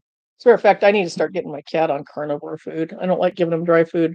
Um, but you need that carrot. You need to have a good reason why you're doing it so that you stay with it. Because at the first, if it's a simple eating method, but it's not always easy, right? It's super simple. Um, but you'll have times where you might, especially if you have other people in the house. I'm lucky I don't. But like right now, I could watch somebody eating a piece of cake and it'd be like almost I can I know what it tastes like. I might have good memory for food textures and taste, but I almost get this want to vomit thing just thinking about eating a piece of cake. And the frosting. Well, the frosting is the only reason. The cake is just a vehicle for the frosting. I love frosting, right? Already did. Not so much now. It sounds gross to me. And that's my body, I think, saying, okay, those were chemicals. You don't want chemicals. That's nasty. If I want frosting, I can take butter and mix it with a little bit of vanilla and stevia. That's frosting. That's what they made buttercream frosting out of when I was a kid. And if I want that, I haven't done it, so I don't want it, right? Um, but there's an adjustment period. Everybody has to expect that. There was a fairly long adjustment period with keto because you have to get into ketosis, which takes 3 days to 2 weeks, sometimes a little bit longer, but very rarely. Once you get into ketosis, you'll know it. You'll feel better. But with carnivore, if you came off of keto going into carnivore, it's kind of like a nice easy transition. I plan to go higher fat then drop down to make it easier in the beginning. Okay. Yeah, a lot of butter, and you start reducing the amount of fats as you go along. The massive amount of fat at first is to help get your body to recognize what's going on, have the fat you need because the fat repairs your hormones and it helps do a lot of things. At some point, your body does adjust. You start normalizing with what you're eating. You figure out but my whole problem with this was I could not believe it. You guys, my Fitness Pal. If I had my OBS up, I could share with you this My Fitness Pal site because I could not on my phones or computers get carb counter to work. I get signed up and everything, and then the wheel would just spin when it was trying to set up the count. Would not on everything, it would not work. So I went to my Fitness Pal and it worked right off the bat. So I'll show you at some point how to use that. So it's easy. That way you can track how much you're eating, how much you're not eating. Like I said, I was eating a third of what I should have been eating. No wonder I'm having problems. I'm not getting enough fat in my diet. Duh. But it's a freaky thing to have to eat that much fat at first. It's like, whoa, that's scary. I've never ate that much in my life. So I'm getting used to it. Just like breakfast, I'm getting used to eating breakfast. I've never ate that. I've always hated it. Always made me gag. But I'm getting to where I actually like the taste of eggs, like scrambled eggs now. Normally, I would have eaten by now. I usually eat right after Bible study, while Chuck Missler's on, I will be making my breakfast and listening to Chuck and eating my breakfast, which is around between 9:30, 10 o'clock. Yes, now you know, free spirit, 100%. Now, no wonder they wanted to keep us from eating meat and turning off the sun, total extinction. Yes, and that's Satan's thing. That is the goal. They know in their little meetings, they come out in public and say, well, 90% of the population needs to die. They literally they've been saying that in public since 1995. That's been 30 years. And they're in charge of our food supply. It doesn't take a genius to figure out what's going on. Yeah, they don't want us eating meat, and that's why, because they don't want us. No vegetarian society has ever won a war. Okay. Watch out for the skunk. Anyway, yeah, so it's they don't want us eating meat because it is healthy. And to deal with the sun, I got thinking about that. It might be two-pronged because you can't grow, and we've been having heavily chemtrailed here the last few days. And I've noticed even coming from this direction forward, this is northwest back here. I've never seen them. And yesterday I saw several of them going in that direction. They're just I went out and looked, and it's like right now the sky is overcast with chemtrails. It's all gray. Um, but not only does it hinder growing a garden, but remember, if you're a Christian, you read Revelation, the Bible talks about the sun scorching men with heat. And it's got to be very, very hot because when these people that are tribulation saints get to heaven, God tells them they'll never be in the sun or suffer from the heat again. He protects them from that. So it's got to be super, super bad. Well, I think, Satanists read the Bible too. These people are revert Satanists, most of them, the ones that are the death to everyone bunch. And they believe in reincarnation. So the Satan sold them a bill of goods that, oh, when you come back, you'll have a beautiful place to live because all these nitwits will be gone, right? Well, anyway, they know the sun is coming, this really fervent heat of the sun. I think this is to protect them. They're thinking that this is going to protect them, but I'll tell you what, I have a hunch that this is what's going to cause their severe heat.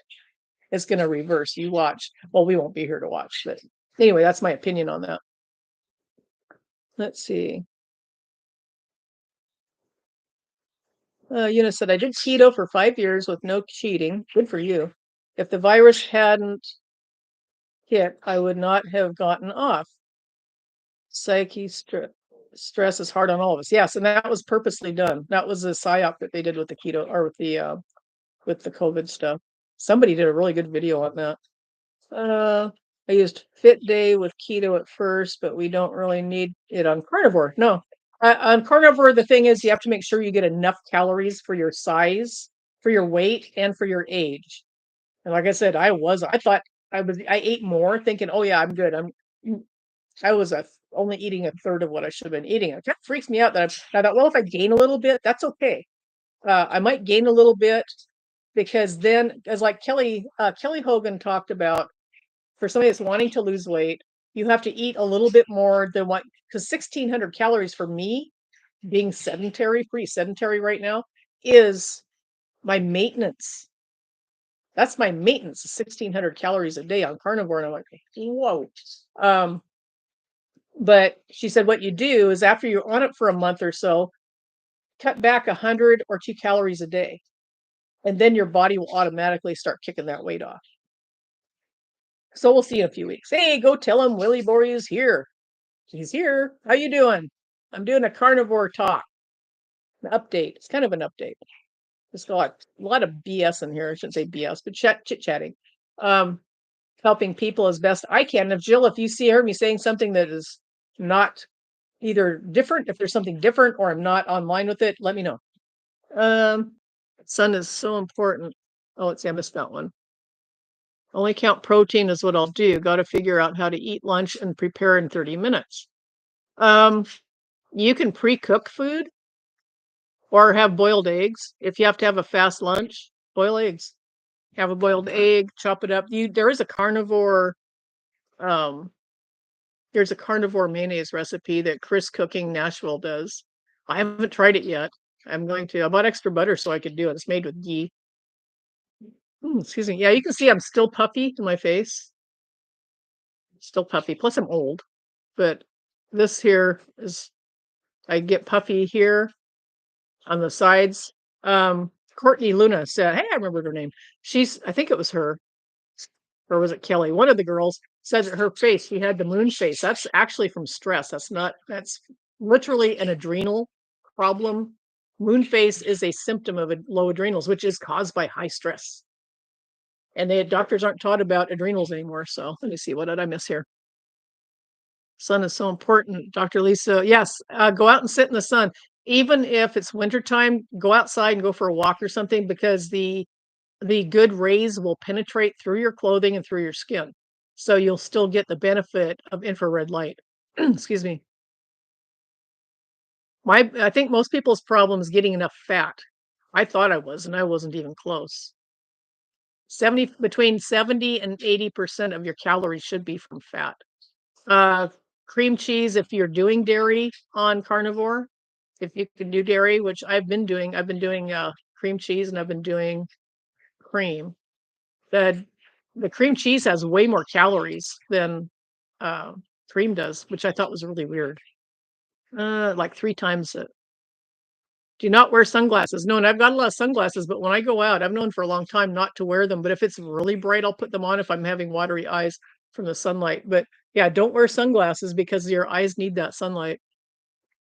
Helps with your circadian rhythm too, so you sleep at night. Yes, our eyes need the natural light to be healthy. Sun won't scorch you bad if you stop CETOs. When I was in Hawaii, I used coconut oil, virgin coconut oil, and I used it all over. And I have white Irish skin. I got super white skin. And so I used it in Hawaii. We were laying on the beach and I didn't get burned except right here and right here on my cheeks. The next day it was all gone. And just from using coconut oil, which is a natural, you think about it, it's a tropical oil, and it kept me from burning. And I was out in the sun laying on the beach with my friend for like a couple hours. Excuse me. Uh, I remember when growing up, margarine and oleo was said to be healthy. Yes, that's how they got you to eat the processed oil. I know a guy that worked, or knew a guy, he's dead now. He worked in an oil factory, and he said all oil on the shelves is rancid, probably with the exception probably of coconut oil, because back then they didn't really use it. All oil that you see, like the Wesson and all of that oil, he says all rancid. They put it through a bleaching process, chemical process to take the smell out so it doesn't smell rancid. But he said after it's sitting long enough, you will definitely smell that rancid smell. And everybody, if you've ever cooked, you will smell it. Makes it's poison on your food. But he said years ago not to use it. Mm. When I was a child, they used to put butter on buns. Oh, burns. Yes, on burns. Emu oil. Go squeeze an emu. Emu oil is the best thing I've ever found for burns, bar none. Amazing component. I'll tell you a story in a second. I want to catch up. Free spirit. My mother also used Crisco oil. Well, back in the day, back in the mid 60s, Crisco wasn't that bad. Um, it tastes different. If you notice, they used to make frosting out of Crisco. They would mix powdered sugar and flavoring and Crisco and put frosting on cakes. That's what they used. And I think it was mostly lard at the time, lard and tallow. Then they changed it to what do you think? They changed it to rapeseed, which is canola or soy, or it's a blend now. If you look at it, all the worst oils you could possibly use. And soy oil is a hormone disruptor. Soy is really bad, really bad. If it's fermented, it's actually it can be beneficial. Like soy sauce, soyu is uh, fermented. So I think like natto is fermented, slimy, snotty looking things. Soybeans, but raw or even cooked, the soy is it's a estrogenic compound. Years ago, probably 15, 20 years ago now, um, so I've known about soy for a long, long time. They trying to think which doctor it was. Might have been Dr. Wallach said, probably was. He said that modern um, formula, baby formula, had the equivalent in one serving, the equivalent of 17 birth control pills worth of estrogen. And a birth control pill works by overdosing the system with estrogen so the body won't conceive. And you wonder why boys are wanting to be girls. I'm guessing that all of this transgender stuff, when they upped certain products in our food supply that they knew would mess with boys and girls' hormones, then they started with the transgender stuff because it would cause confusion having being a female, but having an overabundance of some kind of a male hormone disruptor that pulled up more testosterone or something. The kids get confused, gender confused, and so they are more open to people preying on them to do bad things to them. I think that's all tied into our food supply. Besides being an agenda, I do believe it's an agenda too, and it's all tied in. It's a satanic agenda, I believe. Um, yes, for emu oil, you need to get grade A, keep it in the fridge. You only need like a little thing like this, like an ounce of it, because it'll last forever. And if I remember, I'll tell you a story how I first discovered this. I had heard 30 years, 35 years ago, back when I was doing my products over across town. I read in some of the forums that emu oil helped with burns. Okay. Because my sister said, "Oh, mustard's good. You can use mustard. Yellow mustard works." I tried that. And it was kind of okay. But I was doing something. I was cooking something, and I had a big blob of oil splash up here on my hand, kind of like, and you can see little spots where this boiling oil hit my hand, and I got a big blister here. It was huge. It was a great big watery blister here, and then a few little ones here. And you know how they hurt, that sting that you get. And I thought, oh, I've got emu oil. I'm going to try that. So I took, you just needed film, just a film of it. And I rubbed the film of it on there and on the other burn. And I let it go. And it said within 20 minutes, it won't hurt anymore. And 20 minutes came and went. I'm like, oh, the heck it doesn't. It hurts. It hurts like terrible. So I got busy and was doing things, came back, and I didn't even realize it had quit hurting, but it had. And I caught myself, I'm doing dishes in, of course, hot soapy water in my hands. And I stopped, I looked down, I saw my blister, and I thought, whoa, my hands are in hot water and it doesn't hurt. And it never hurt again in that area. The emu oil, I don't know what it has in it, some kind of a curative thing, I'm assuming. But the blister was there for probably a week, 5 days a week, but all of them, it didn't hurt anywhere. I was literally in hot water. I took showers. I washing my hands, washing my face with hot water in it. Emu oil is just amazing stuff. I'll put that in some of my products because it has other qualities that are really good. I knew people used to put Crisco on burns. Ugh. My mom never bought Crisco because she was into health stuff. Yeah, that's true. And this Crisco was designed as a motor lubricant, which doesn't really mean much because everything back in the 20s, teens and 20s was natural. It was a natural product. It's just that they were looking for alternatives, and it doesn't mean that it's bad for your system.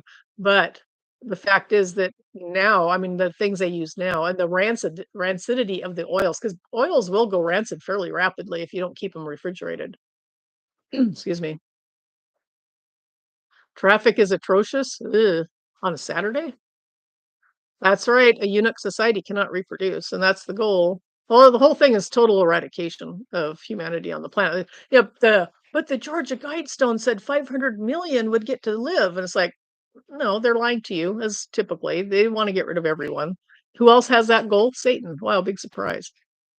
I did 9 weeks in a burn unit, 25% second and third degree burns, no butter. No, also, you probably were treated with Silvadine. Looks like it's iodine and silver compound mixed together. The silver is to help regenerate the skin and block infection. Because the main thing about burns is the infections usually kill people, especially if they have a lot of it over their body. But the silver blocks over 660 different bacteria and viruses and molds and fungus and all that stuff. It's a really good they used to put silver nitrate in babies' eyes when they were born so that they wouldn't get any bacterial infections and go blind. So the silver, which I actually make that stuff, good stuff. Um, and the iodine, which helps regenerate skin and is another. Oh, also, if you guys are not taking Lugol's iodine, whether you're doing carnivore or keto or not, need to look into Lugol's iodine. If you have cysts like ovarian cysts or breast cysts or have any kind of soft tissue cancers, almost always it's because, and this is from Dr. Brownstein, it's low iodine levels in your body, and everybody in the United States is low. There's not enough in iodized salt to make a difference.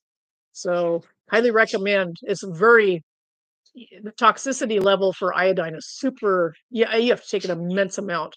Although there are some people who are allergic. Do a little skin test, see how you do, and go for it. Yeah, losing water from all the burns will shut the kidneys down too. That's a good point. Emu oil is good for burns. It takes the pain. It's perfect for babies. Kids that get burned. Oh my gosh, put it. It helps so much. I was shocked. I literally when I realized that I mean, my results from it blew my mind. I couldn't believe it. And then if you get stung by a bee or a wasp or whatever, and even a snake bite, we found out later, you put copper. If you have has to be an old pure copper penny, put that on the sting. And I found out because my ex's aunt, I was at her house down in Coeur d'Alene, and we're having a barbecue, and I saw her. She had this penny taped to the end of her finger, and I thought, "What on earth?" I asked her, "What are you doing with that there?" And she goes, "Oh, I got stung." I said, "So?" She goes, and then she told me. She's the one that told me about it. She said, the copper neutralizes the poison, the venom." So I tried it out, and I'll tell you what, within about 15 minutes, because I get stung by a bee right now. In the old days, I would be still massively in pain 11, 12 hours later. My system was so screwed up from lifelong stress. I've had lifelong really bad stress as an abused kid, and you get the fight or flight thing going, and your adrenals don't shut down. You wear them out, and so I was really reactive to any kind of physical pain. It makes your body, if you're under a massive amount of stress or chronic stress, you will have hypersensitivity on your skin, and it's horrible. It is horrible. I could tell. I mean, just a little tiny breeze moving a hair on my hand, I could feel that. Um, but you become hypersensitive. So a bee sting was misery to me for a day.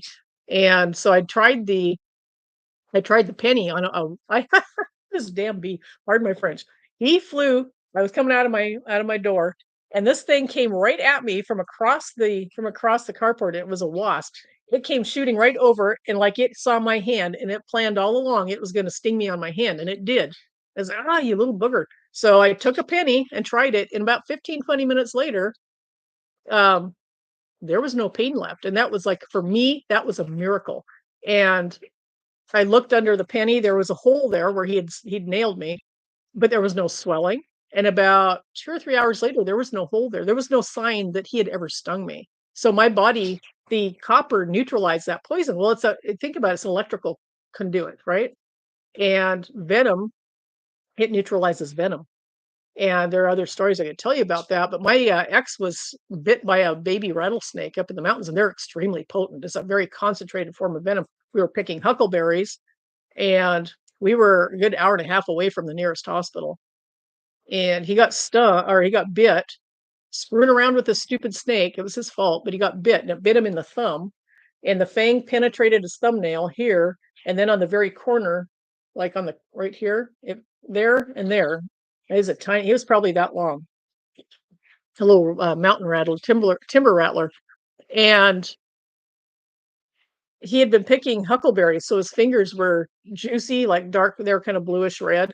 So it kind of looked like blood. I couldn't tell if it was blood or not, if he was bleeding from it. He probably was. But it's like, oh boy, yeah, he could die from that. He was overweight. Um, and he got really excited when that thing bit him. He just lost his mind. And he took rocks and he took a shovel and was beating on this. And he went on for like 15. I said, Bill, you better stop, because all that venom is going to be pumping through your system, and it'll kill you dead. And he finally, that's like the light bulb came on, and I went digging around looking for a penny, because it's the only thing I could think to do. Um, and I found a penny, an old penny, and I had him hold it over his thumb, really tight on his thumb, and he held it there. Of course, there's a hole there, right, from the fangs, the entry wound. So the ability of the copper to contact the liquid in his thumb, where the venom in the blood was, it was able to free flow through there. And it took us an hour and a half to get home.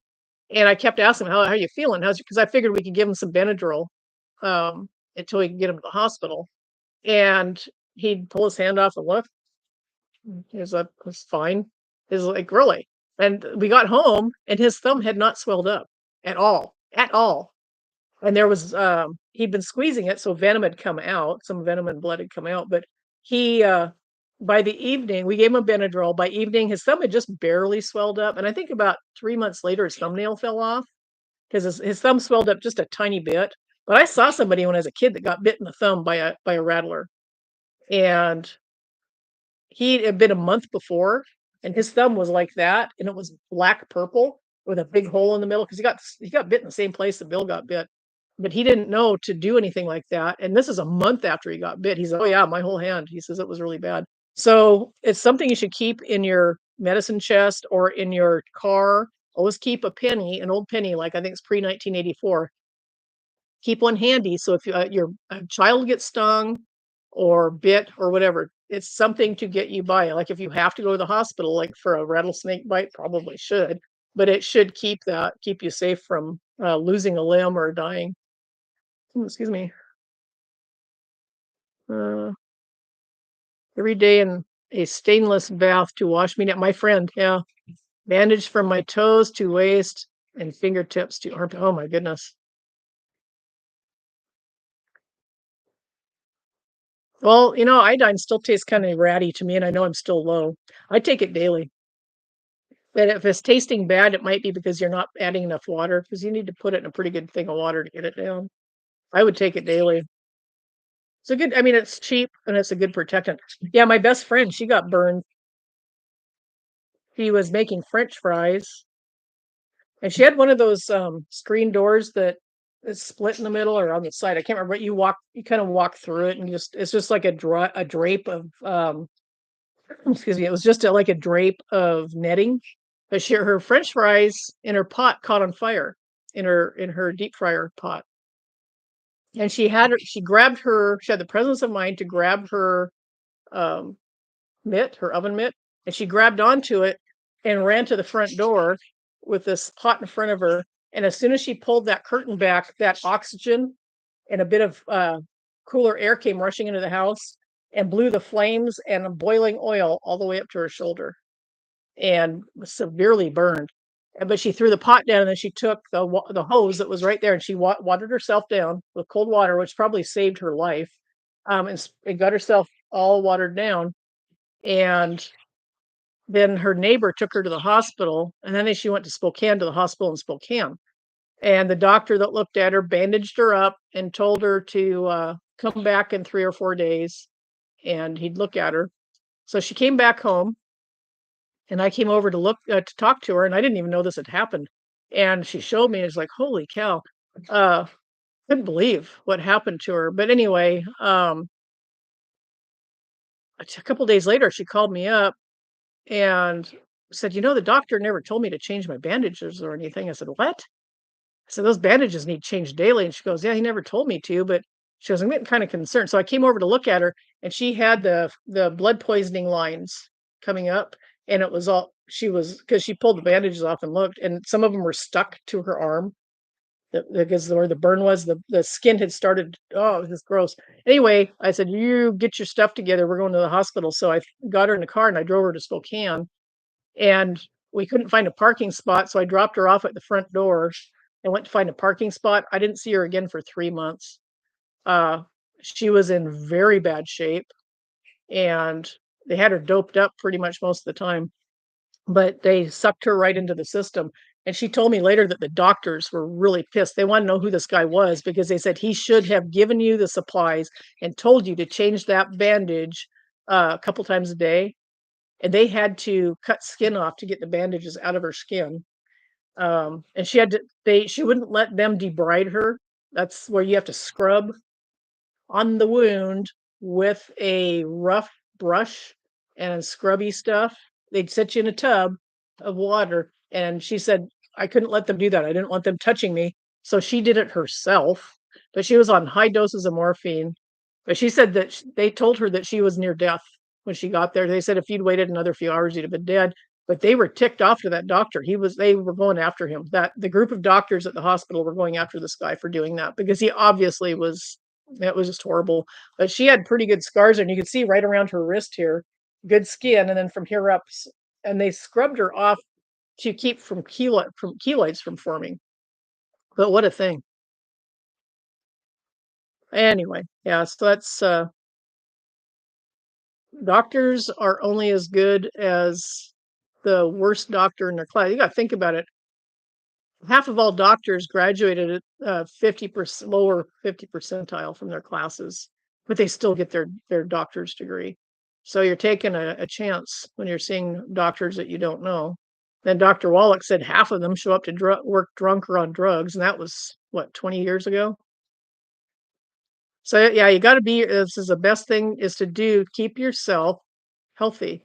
Avoid doctors and hospitals at all costs because they just want to give you drugs because they get a big kickback on the drugs, and they will over medicate. There is pretty good evidence that they're constantly over medicating. I guess they feel it's better to be safe than sorry, but it's kill. I think the number one killer in the nation is what, doctors, and then medicine, something like that. The statistics are really not good. But if you stay out of hospitals, I found that the longer I stayed away from doctors and hospitals, the healthier I was getting, and kind of like the light bulb came on. So if and this is why another reason to do keto or carnivore. I probably do carnivore first, and if you feel like you've successfully got rid of, because carnivore will help reset your hormones and does a good reset on the body, flushes all the nasties out, and gets your body kind of cleaned up for a reset, and then incorporate things here and there, like Kelly Hogan, was it Kelly Hogan? Said that her grandma, I think it was Kelly, uh, with the turnip greens, loved turnip greens. No, it wasn't her, it was somebody else.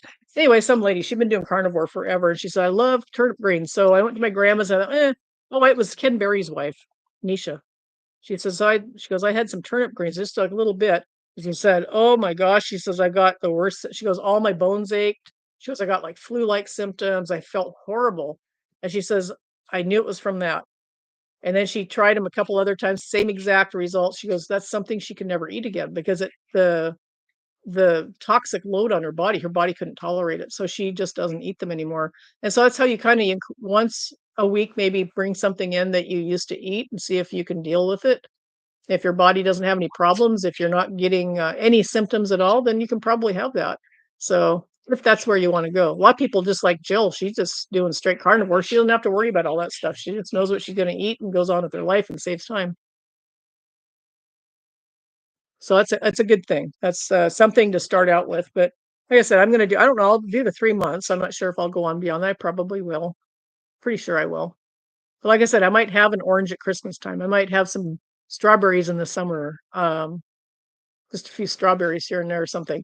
It's not something I'm going to stick with. But I know my ex. He did the whole time he did his. He didn't do dairy, but he did eat avocado, and it still worked for him. Still worked really well for him. And a lot of people do avocado on carnivore. I guess it'd be kind of ketovore, but yeah. So it's something that you might want to think about doing. But I know it's also my skin. I'm getting softer skin. That is for sure. Because I remember the other day I reached up, I was like, oh, my skin's soft. That's nice. And I haven't, when I wash my face in the shower, I will use a bar of my soap, which doesn't strip the skin. And I'll scrub my face good. And I don't get any tightness from the soap at all. And then at nighttime and morning after that, I wash with a hot rag with hot soapy water because my face, or not soapy, I don't use soap, hot water, super hot, as hot as I can take it. And I'll just rub my face with this washcloth, scrub it down really good. And that's all I've been doing, but I've noticed my skin is a little bit softer. So the extra fat in my diet is helping with my skin. You can't live without fresh cherries during cherry season. Oh, it's probably the vitamin C, free spirit. And you might be surprised if you go on carnivore, you might lose that desire for those, especially if you end up taking extra vitamin C. Because the thing about the sweet, everything gets so super sweet, it's almost sickly. I love cherries too. That's one of my favorites. But just thinking about cherries, what they taste like, that's too sweet. I can in my mouth, I can have that sensation. It's like, no, they're too sweet, way too sweet. But cherries are my favorite fruit, I think, of everything. And pineapple, I love pineapple, but the thought of it, the flavor of the pineapple, but the sweetness is what's going like, oh, the flavor I like, but not the sweetness. Yeah. And by the way, I hate liver, and that's one thing they recommend. Dr. Berry, I think, and Berg both recommend you eat liver. I never have bought liver in my life until a week and a half ago, and I thought, oh, I gotta do it. I don't want to. They dragged me kicking and screaming to eat liver, but I found what I did was I made liverwurst with it. Because I tried a couple slices of it. It was like, ugh. And then I didn't cut the gristle off. I didn't know there was gristle in it because I've never made liver before. And I didn't cut that off, so I'm like gagging out from that in my mouth. Ugh, throw it away. But I made the liverwurst, and it actually I don't mind. I've never really minded liverwurst. And so what I did for a snack one day for lunch, I took some lunch meat, which turns out I don't like the stuff that I got, but I took some lunch meat. Um, and I took some softened cream cheese and I spread that on the lunch meat. And then I took liverwurst and layered it over the top of that. And then I rolled it up, and that was my lunch. And actually, it wasn't that bad. It was pretty good that way. So I can tolerate it. Yeah, I hate the taste of it too, but liverwurst, I don't mind. There's a texture to it. I can't stand the smell of it. It is just gaggy, gross to smell. But to eat it that way, I could do it. And I'm too cheap to buy the pills when I can buy liver. $4 for a liver that's that big. That's a lot of meat for $4. So I did is I made the liverwurst, and I did put cooked onion in there. You boil it. What you do is you take the liver. One of the recipe I got. You take I chop the liver up into cube sizes and all that. You throw that in a pot with like 6 cups of water, and I think 2 cups of liver. And then you can take some pork belly or bacon and put in there. I chop that up and put it in there. And you put 2 halves of a or quarters. You put 4 quarters. You just take an onion, big onion, chop it up in 4 pieces, throw it in the pot. What else do you put in there? That might be all salt. I think you put salt in it. Then you boil it. And for like a couple hours, you simmer it down. And then you're supposed to take like raw onion, which I didn't do. Chop that up and add what is it? Allspice, nutmeg, I think, and cloves. And you chop all that up, and you take the liver out along with the pork belly or bacon or whatever. Oh, I used pork. I think I used a pork roast, something like that. I used some other meat, and you put it in a blender, the meat, and then you add like a cup of the juice strained, and you blend it up. But you put the spices in, and you boil that too, so it gets a flavor. I can't remember exactly how I did it, but anyway, it gives you a flavor, so it kind of covers the taste of the liver. And I did take a portion of the onion and put in there, but the recipe made like made a lot. So I put that in little bowls, covered bowls, put them in the freezer. I've got one big one in the fridge. And so I'll get in there and try to remember to eat some of it. But I liked it with the cream cheese and the meat roll up. It, like I said, it does cover up a lot of the flavor. I can't stand fried liver. I tried. I couldn't do it. So I thought, no, I can't eat this. So I just made it into liverwurst. But like I said, the spices that you add to it cover up that nasty taste. It still tastes a little bit of the liver, and I don't mind. I've always not minded liverwurst, like on a cracker in the old days when I ate crackers. But with this, with the roll up and everything, it was palatable. I could do it, and I thought, good. The cats like boiled liver. They probably like raw liver better. I think raw liver would be better for them. Haas is weird. He eats weird food.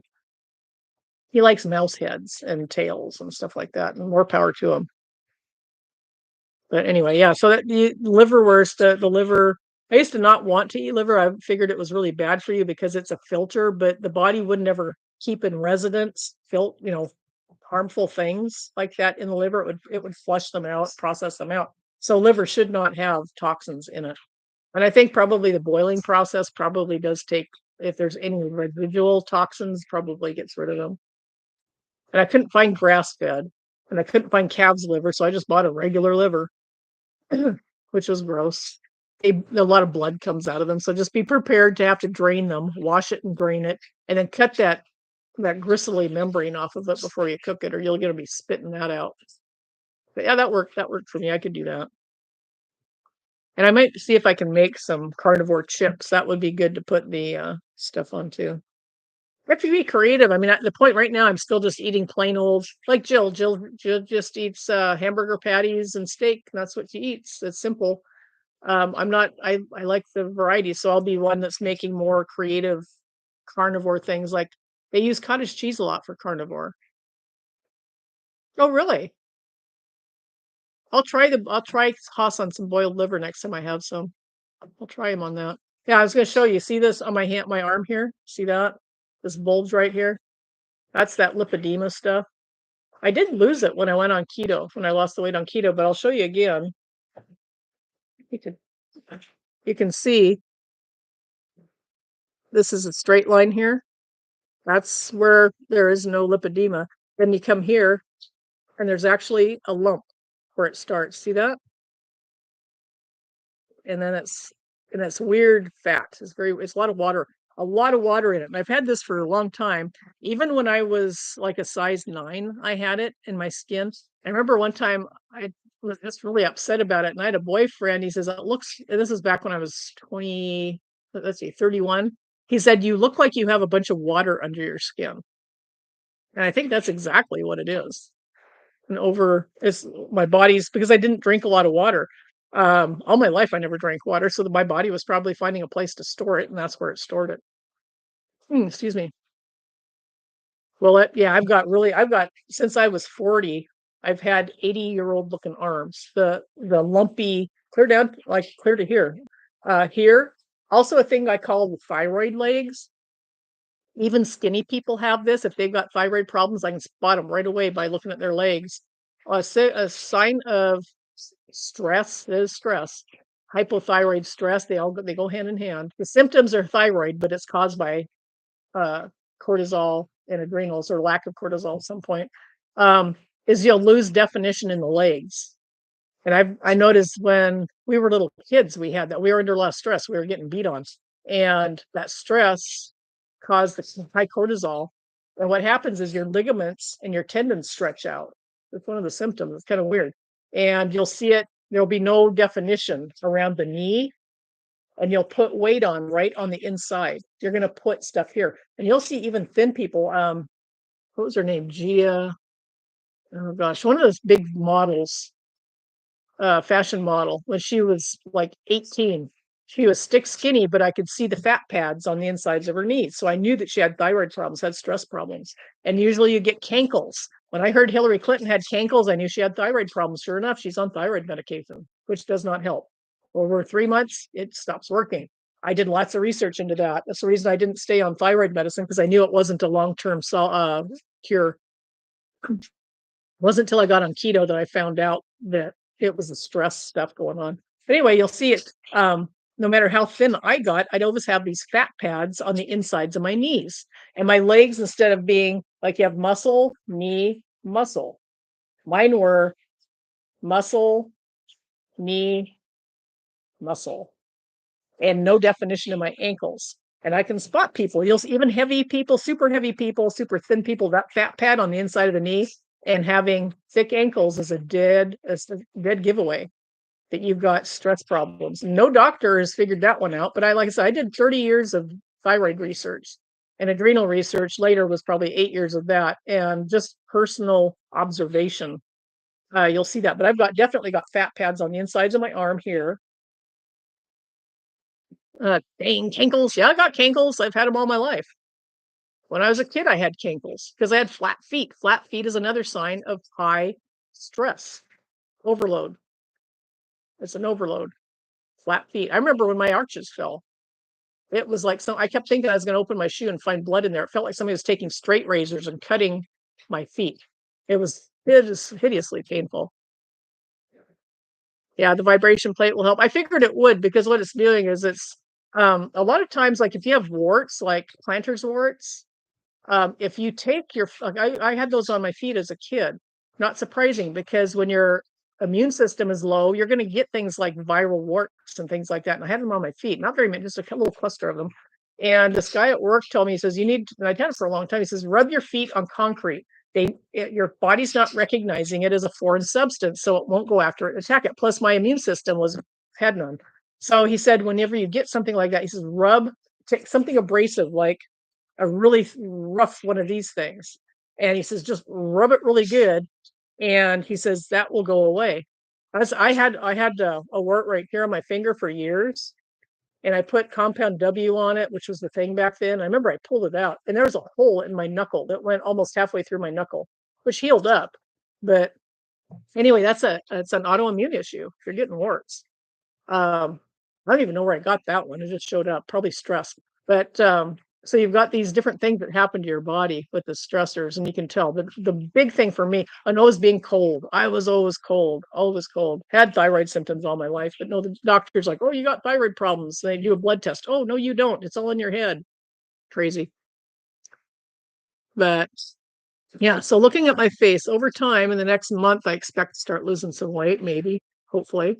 Where I've done keto, I mean, I'm not eating crap food. I haven't been eating crap food for a long time, and with a binge here and there.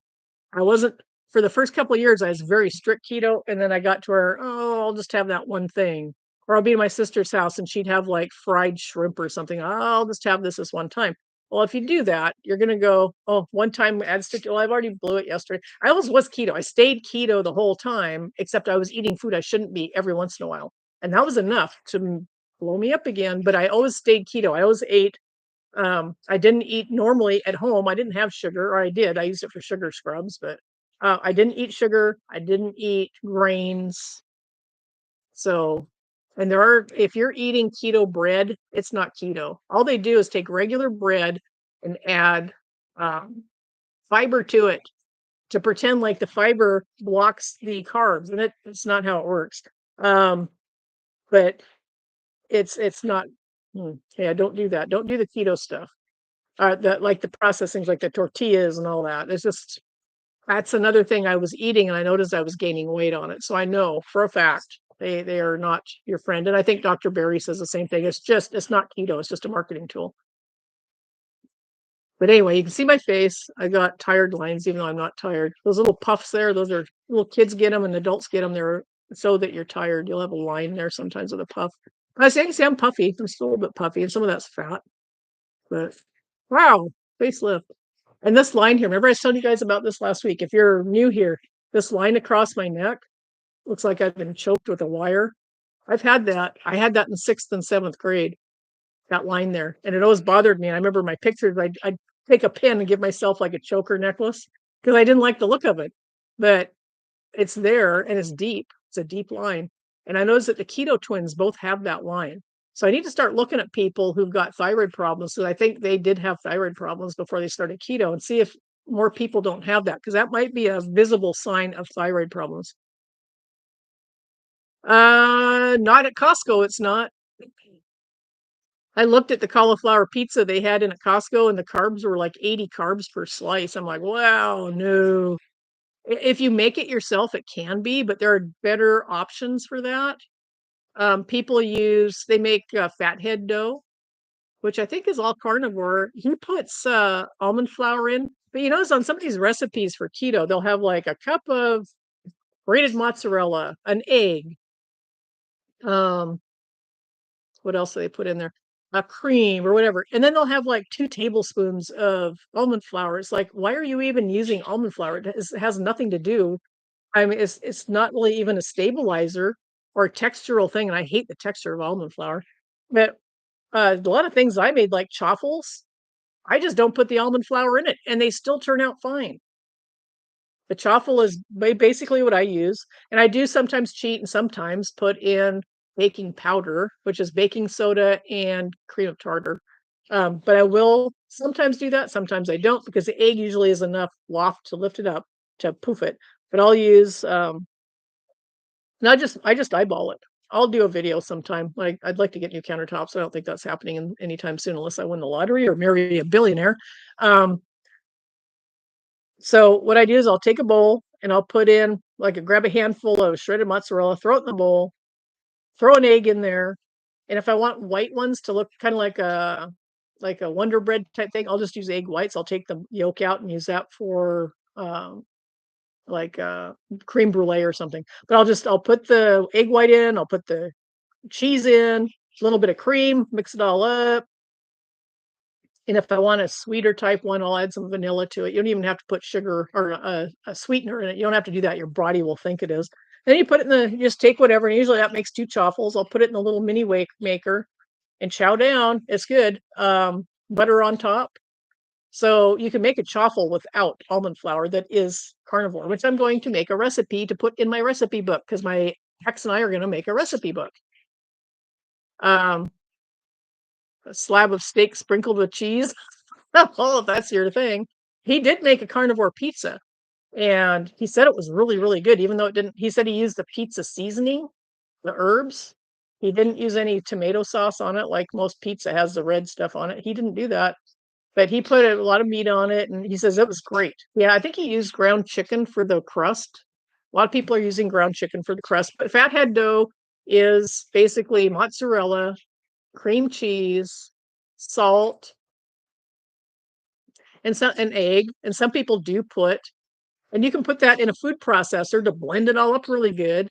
And then you pour it, you're supposed to heat it up, right? You put it in the microwave and heat it and until everything's mixed up. You can do it that way too. But it needs heated up so that it's all blended. You mix it together and make a ball out of it. Then you can stretch it out and then bake it, and it's a crust. And it's fairly, I gave it to my mom when I first did keto, and she couldn't tell the difference. She didn't know that it wasn't a regular bread crust. Although it doesn't really get, unless you put it in a air fryer, the bottom doesn't really get hard enough, or maybe you can fry it in a pan in some butter.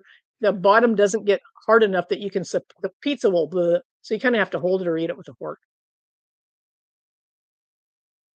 Yes, I'm gonna be making, that's gonna be, hey Dawn, how are you? I'm gonna be making keto. I told Bill, I said, yes, I want to make keto jerky or carnivore jerky because when you're traveling, I mean, you can have a boiled egg and pack it with you, but if you're traveling with other people, boiled eggs kind of stink. But jerky, a carnivore jerky would be a nice thing to travel with, be handy.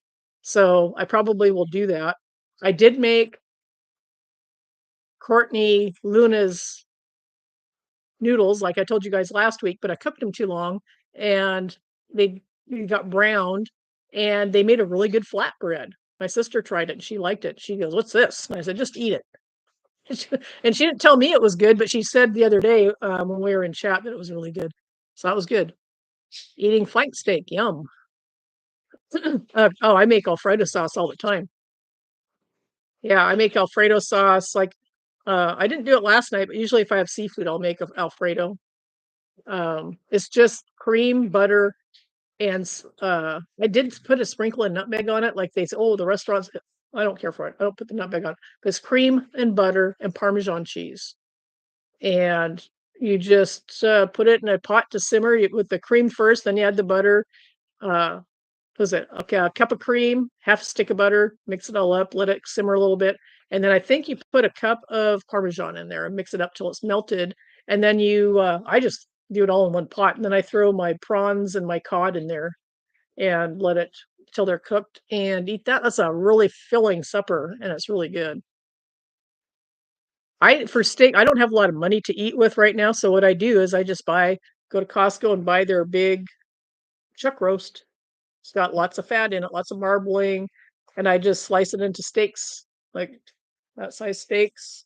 If it's really wide, I'll cut it into two steaks and I stack them and I wrap them up in cellophane, throw them in the freezer. So I just pull one out when I want to eat. Uh, in the morning, usually I'll try to figure out what I'm going to eat throughout the day and then pull that out of the freezer. Good grief, we're back to 2 hours again. So anyway, the reason I want to do this is I don't like writing things down. I to keep a diary, even as a kid, I couldn't. I'm just not that disciplined. I know myself pretty well by now, and I thought, well, if I do these, it might help other people. I like reading chat to see what people are saying because you always have good information and life experiences and things like that. So I decided to do this, do a live stream where people might want to come in. This is my end of my third week. Today is the end of my third week on carnivore. So I want to do kind of like a video, a vlog diary type thing. So as time goes on, you and I both will be able to see. I mean, look at my face. You can see. I'll turn sideways, but I've got the gobbles here. Gobbles. Yeah, I got all this here. I've got the, you know, chubs. I got a lot of chub. I got a lot of chub on my face. My dad put weight on in his face too. It's just one of our lucky. Well, yeah, see, some people are 500 pounds. Their face looks normal. Not me. Not me. If I was 500 pounds, my face would be a big blob. But that's a good thing because then you can see it. And I know that keto and carnivore both help tighten up your skin. It's like, oh, there we go. You can kind of see the jolly, got the jollies going on. But yeah, I expect this stuff to go away. It did on keto. And all this stuff, I'll lose I've got the lots of loose chubby stuff here. My body's healing up. So anyway, I expect that to go. And like my arms, so you can see, can you see let's see if I can get the light right. See the lumps in my skin? Dr. Berg said you don't get cellulite in your arms. I do. I do. I've got it. You're welcome, free spirit. Welcome to the club. So anyway, this stuff I expect because I know one thing about keto, and it's the same with carnivore from what I'm hearing, is that with any diet, when you go on your diet, you lose a lot of weight at first, and that's usually water weight, which you do with keto and carnivore also. But the weight loss slows down as time goes on. Slows way down. With carnivore and keto, it actually speeds up. So once your body has done what it needs to do to regulate and normalize what's happening to it, and utilizing, because instead of burning glucose, it's transferring over to burning fat. And once it does that transfer and everything is okay, and like I said, the swelling when you're injured, once that goes down, that means your body's healed up. Then you can start dropping the weight. And sometimes the weight, I don't have a scale. I don't use a scale. I think they're obnoxious and they're a false indicator of muscle to fat. Yeah, I mean, so what happens, you might have a week or two where you're not losing weight, but your pants are fitting better just because you're putting on muscle. Even if you're not working out, that can happen because your hormones are normalizing. So if you're looking at the scale and thinking, oh my God, I'm not losing weight, don't worry about that. On keto, I just went by how my pants fit and how I felt. And that stuff, like I said, and your body will redistribute fat also. I got a waistline back. I didn't have the chub at the sides. I was actually getting lumps of fat over my hip. And I've seen some women put fat on there. I don't know why it is, but they'll put a roll of fat there. And I was getting lumps over my hips back when I started keto. And I started getting that again. That's another reason I want to see how this does with the carnivore. But the longer you're on it, the faster you're going to lose that fat because your body's starting to use the fat for fuel and you'll start feeling better. So you get out and start doing more things. So you do build up muscle just by walking around and just feeling better. You're going to go out and you look better. So you're not embarrassed to go out in public. Um, and the things that just kind of snowball. So if you're going to do carnivore, just keep that in mind that it might not all happen at once. Like some people, it does. Some people, like Bill, he's lost 40 pounds in the last what he's been on it almost 4 months. He lost 40 pounds in the last 3 months, and so actually last 2 months because it was 2 months when I talked to him. He said he'd lost 40 pounds, which is good. I will make it teriyaki flavored jerky in the dehydrator.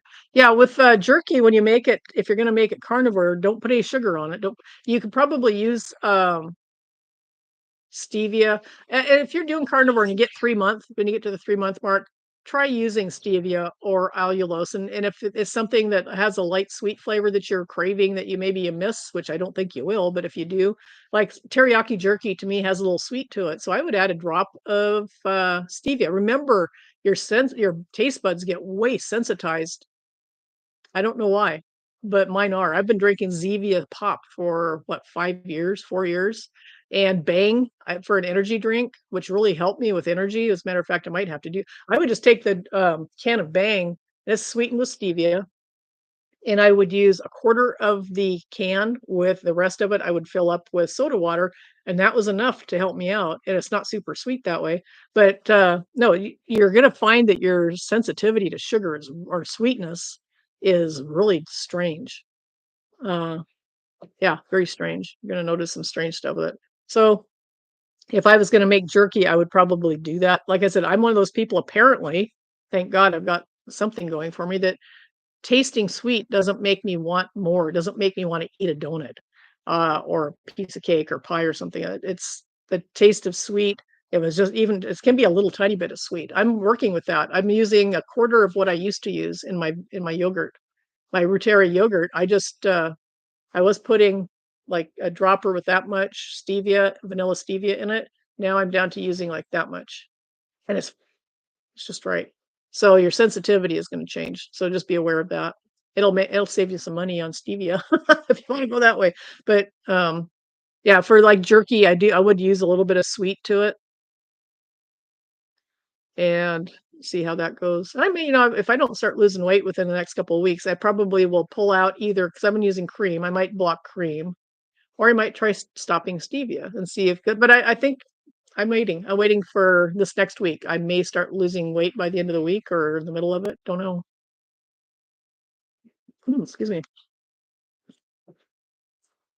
Taste buds. Yeah, I did with keto. My taste buds definitely changed with keto. I got to where I didn't like sweet stuff so much. I still like sweet stuff, but my sensitivity wasn't down like it is now.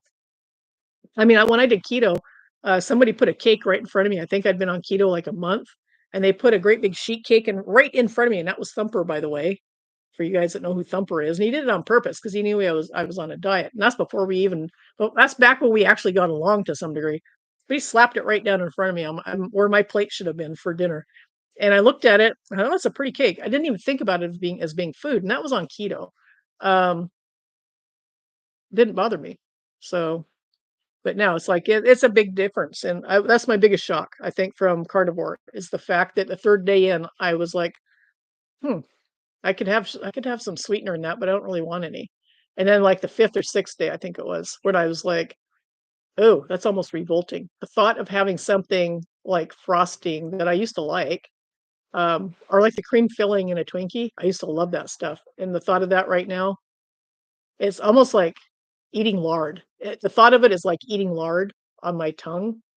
Like that congealing, that's the revulsion I feel from thinking about eating that stuff, which is interesting. Yeah, Thumper. He's a whole story in himself. Oh, you're not signed up to do chat? Oh, really? Oh, that's all right. Well, we're here. I'll be doing this at least once a week, maybe twice. Depends how many people. If there more people start, I know Patty talked about starting. I'm not sure if she's out there. But different people are talking about starting carnivore. And what I like about this is I'm learning and you guys can learn and I can learn from you and you can learn from me. And we'll be doing this if you guys want. You don't have to. You don't have to do carnivore. I don't care. I or keto. I encourage keto at least because keto really is a really good way to help heal up a lot of your body. People that do keto no longer need their medicine for high blood pressure or um, diabetes. I haven't met anybody yet that's done keto properly that I know personally that hasn't got off all their medicine. So it's something to think about. I'm glad you listened to me. Thank you, Free Spirit. That's very nice. Pineapple juice has a lot of sugar in it. I actually made that drink that got what was it? I made the drink that it's a probiotic that Dr. Davis did, and you take your bottle of juice, has to be unpasteurized and real juice with no sugar. No, there's no sugars or anything added to it. So I got some pineapple juice and I added the bacteria to it. You let it sit on the counter for 3 days, and it'll get fizzy. But the bacteria eats all the sugar in it. So all you have is like a flavored fizzy fruit drink. And from personal experience, it sucked. The pineapple, do not do it. It tastes terrible. The third day in, I took a taste of it and it didn't have any sugar taste to it, no sweetness, but it had a nice flavor. But I let it go one more day, which was 3 days. Was it the morning after the third day? And it was like, it probably had alcohol in it by that point. I'm thinking it probably did, but it was nasty. No, carnivore is not anything like Atkins. Atkins is semi similar to keto. Carnivore is meat, butter, bacon, eggs, animal products, and that's all. You don't have any vegetables at all. No fruit, no vegetables with carnivore. It is literally a carnivore diet where it's only animal-based product. And a lot of people do it without the dairy, like they don't eat cheese. Bill didn't do cheese until the second month in. They don't do cheese. They don't do, of course, never milk because it's too high carb. They don't do cream. They don't do a lot of things, but if you can tolerate it, you can. You doing ketovore? Oh, yeah. See, that's kind of what I did when I got on. When I did mine, is I gave a lot of my stuff to my sister, like the lettuce that I couldn't. If there was too much to give to my birds, love lettuce, so I give them lettuce. But um, the tomatoes, all that stuff, I wasn't eating it anyway. My tomatoes literally molded, and I had to throw them out. My the same with my broccoli and my cabbage lasts forever, so I took that to my sister. But all the vegetables I was going to freeze dry 'em. I thought, "Eh, I don't feel like it." So the only thing left in my fridge that's vegetable is some chili peppers, some poblanos, and some celery, which I hadn't eaten. So I'm just gonna chop that up and freeze dry that. So yeah. That's good. Well, carnivores, like you're doing it the right way. You need to, some people, you need to ease into it. And I suggest that with keto too. Just for a couple days, we don't eat any more sugar. Don't let it, no, and read your labels on everything, even lunch meat. Read your labels because if you're doing carnivore, you'd be surprised. They'll stick maltodextrin and dextrose and all kinds of garbage in that. And if you're going to make sauces after you transition out of carnivore or do keto, make your own sauces because otherwise you're just going to be able to, they'll say keto friendly. It's no, it's crap. It's got crap in it. Yeah, seafood. I had cod because last night I had, I think 300 calories I had to eat with the fat. So I had a piece of cod that big. I didn't even eat it all. Um, and some prawns, some big shrimp. And I stuck them in a pan with some butter and a little bit of seasoning, and that was dinner. That was good. I had that around 6 o'clock. You don't want to eat past six because your body needs to have a digestion period. You don't want to go to bed with a bunch of food in your belly. But anyway, oh, yeah, eat meat and it fills you up.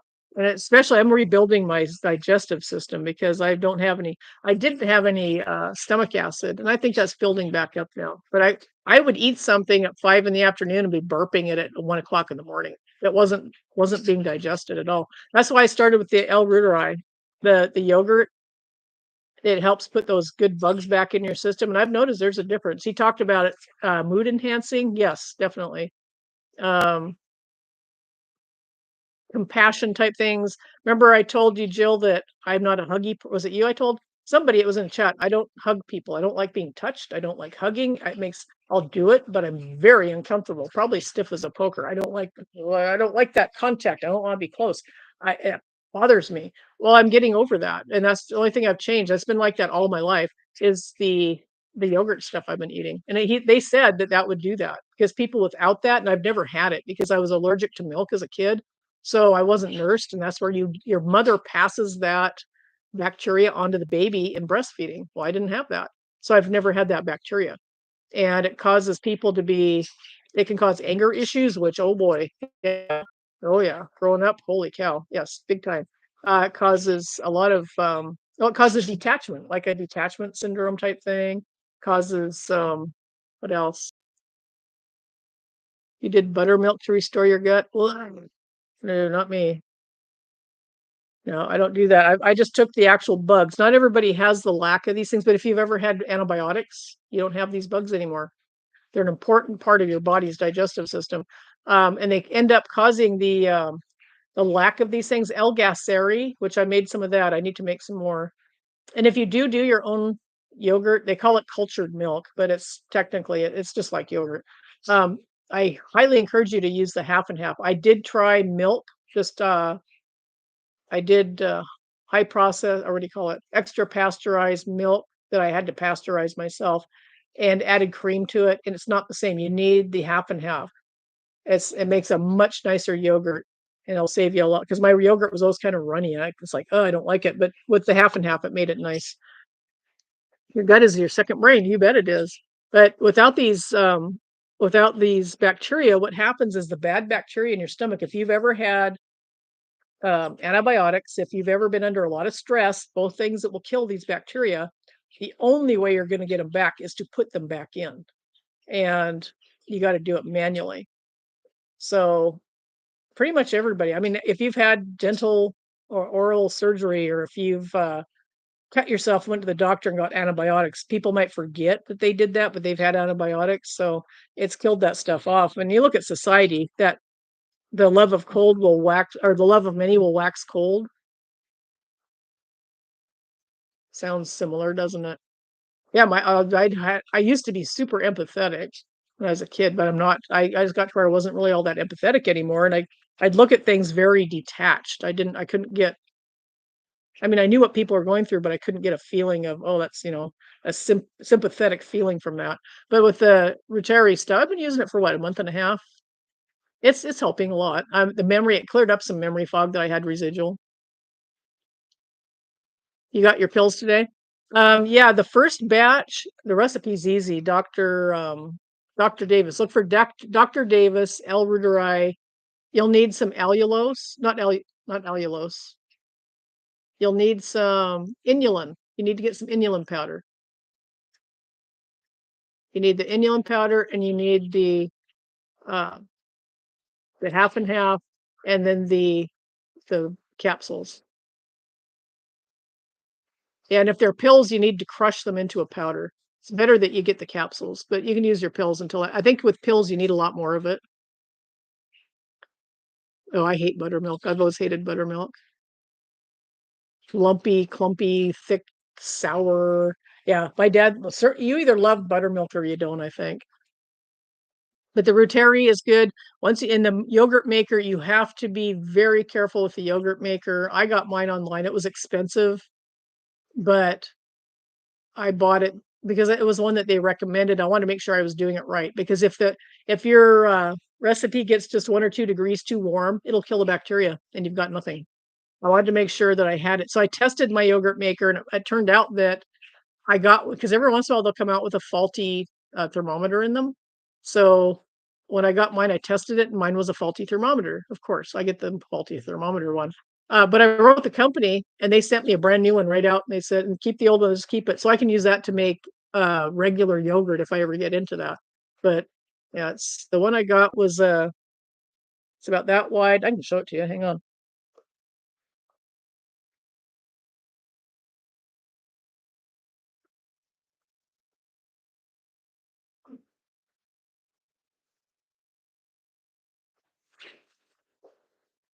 Yes, it's this one right here.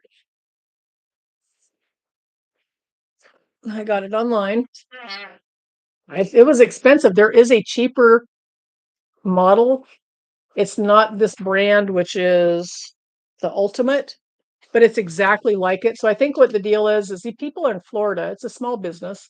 Um, I think they buy them in bulk from China and have that name put on them.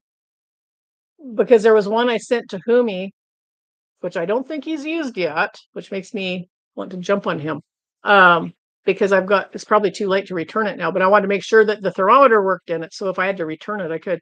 Anyway, here nor there. It doesn't have that brand name on it, but it's the exact same unit. And people are having good luck with it. And it was like 42. This was 70 something. So anyway, see if I can put it up here where you can see it. Anyway, it has the cover. Whoops. Of course, I drop it on the floor. The clear cover. And then it's got 2 bowls just like this, covered. And you can get a free set of, you can order it with the 2 bowls, or you can get it with little tiny cups. Either way, you can get the little cup thing. I got mine with this, with the 2 bowls. But if you look inside, you can see where the cups would sit. So they sit still.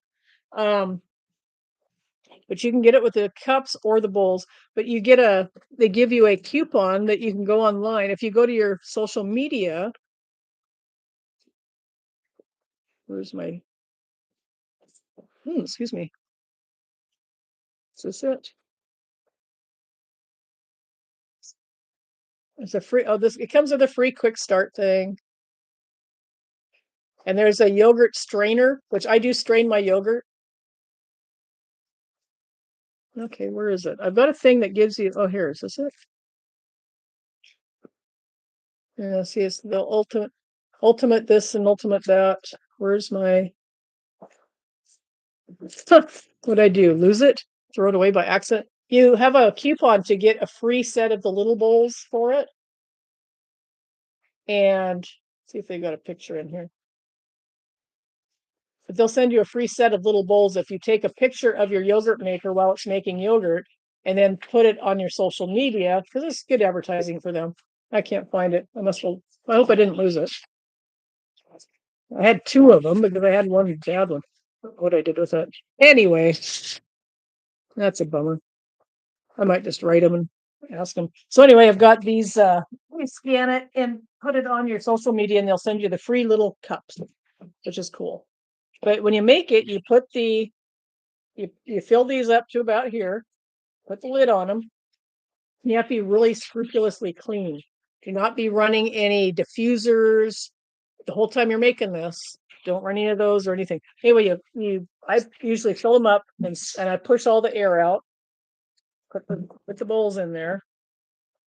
Make sure that these are super well washed with soap and water, hot soapy water. Put them in there, and then you pour enough water in here until it comes up to meet where the yogurt is. And then you set the timer, which is really easy. You set the temperature. I put mine at 98.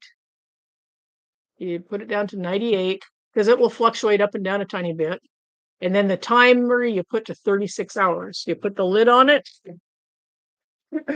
Before you put any yogurt in it, do test your maker to make let it sit for a couple hours at 98 degrees and then take a good thermometer and like a meat thermometer and stick in there and see where it's at.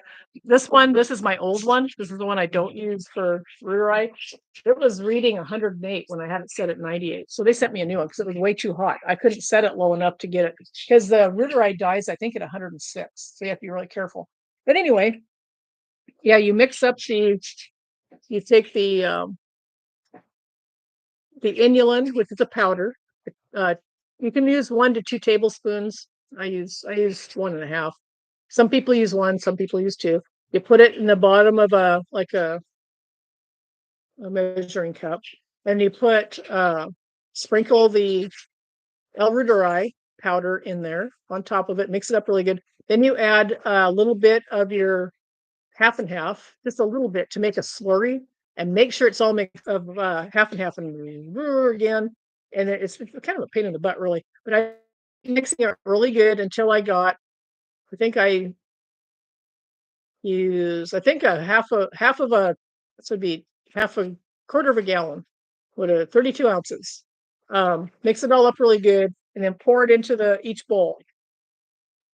And you're good to go. Now, once you get your first batch done, usually the first batch turns out kind of runny and it'll have some liquid. Also, these lids, when you take them off, the steam will roll down, so you'll have liquid sitting on top. It'll be water from the tops of the lids. You can drain that off if it's thick enough. If not, just leave it on there, mix it up because it'll be separated. It'll often separate in your first batch. Second batch you make when you mix it up, the bacteria and the inulin, put a couple tablespoons of your yogurt from the previous batch, mix it all up in there. A lot of people say, if you do that, you don't need to use the bacteria in the capsule anymore. Just use the yogurt. I don't. I always, just because I want to make sure it has always got trillions of that bacteria.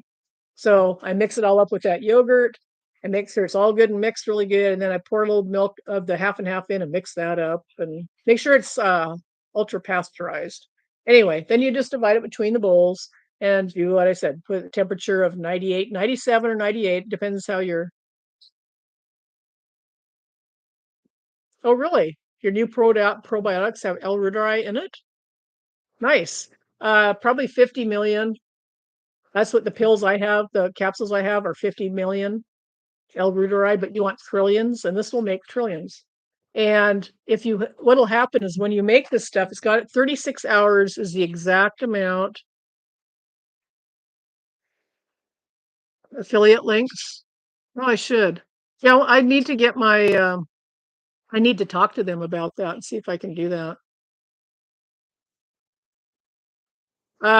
Nope, it's long. Dawn, test your crock pot and make sure it has a constant temperature it's the closer to 98.6, 99 it is, over a 36-hour. You have to make sure that it doesn't get hotter than that because it'll kill the bacteria off. And it's got to be 36 hours. And yeah, you should have a timer. This thing will beep, but it's not very loud. What I do is I'm usually up around 11 at night because that's when my show gets over on Monday, Wednesday, Friday. So what I do is I make it and put it in the crock pot in this thing about 10 after 11, like today. No, it's too late. So around 11, quarter after 11, I'll have this all ready to go and I'll just plug it in and turn it on around quarter after 11 because I know at that point at quarter after 11, a day and a half later in the morning, it will be ready to go. Or if I make it at night, I'll plug it in or plug it in the morning. If I did it 11, quarter after 11 in the morning, or yeah, then right after my show, it will be ready. So, because it's 36 hours, that's the optimum amount. If you have to unplug it and get it out like at 35 hours, you're still going to have really good, beneficial amounts of the L. reuteri. And it's the same time for Gasseri too. Gasseri is another bug that's really good, and you should be doing that one also. So, yes, good idea, Don. I would do that and make sure keep it plugged in for at least probably 12 hours and test the water and make sure it hasn't, because sometimes these things, this one here, it was fine until when I took the yogurt out at 36 hours. I thought, geez, these feel kind of warm. And I tested it, and each container was like 108 or 109. And that's when I told them, because that was a bad batch because it killed all the good bacteria. It was still good to eat, but it didn't have the bacteria in it because they were all dead. They burned to death. So it's a really handy thing. And I've been freeze drying mine in 32 ounces.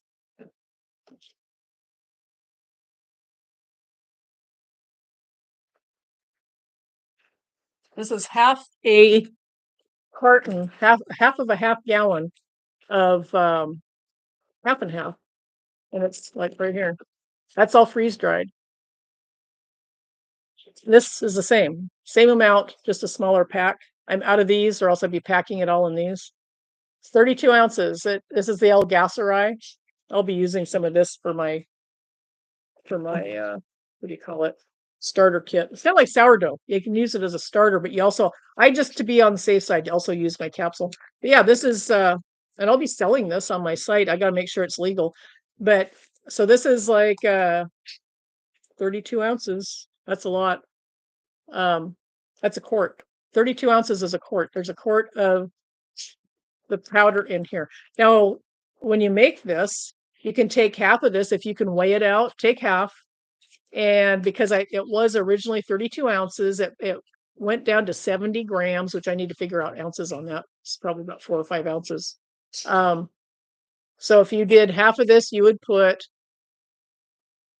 32 ounces minus the 2 ounces that this boils down to. So it'd be 30 ounces, 15 ounces for half of this. And that would give you almost a pound. So a 16-ounce container of yogurt. And you would put it in, mix it with water. They highly recommend you don't use a stick blender to blend it.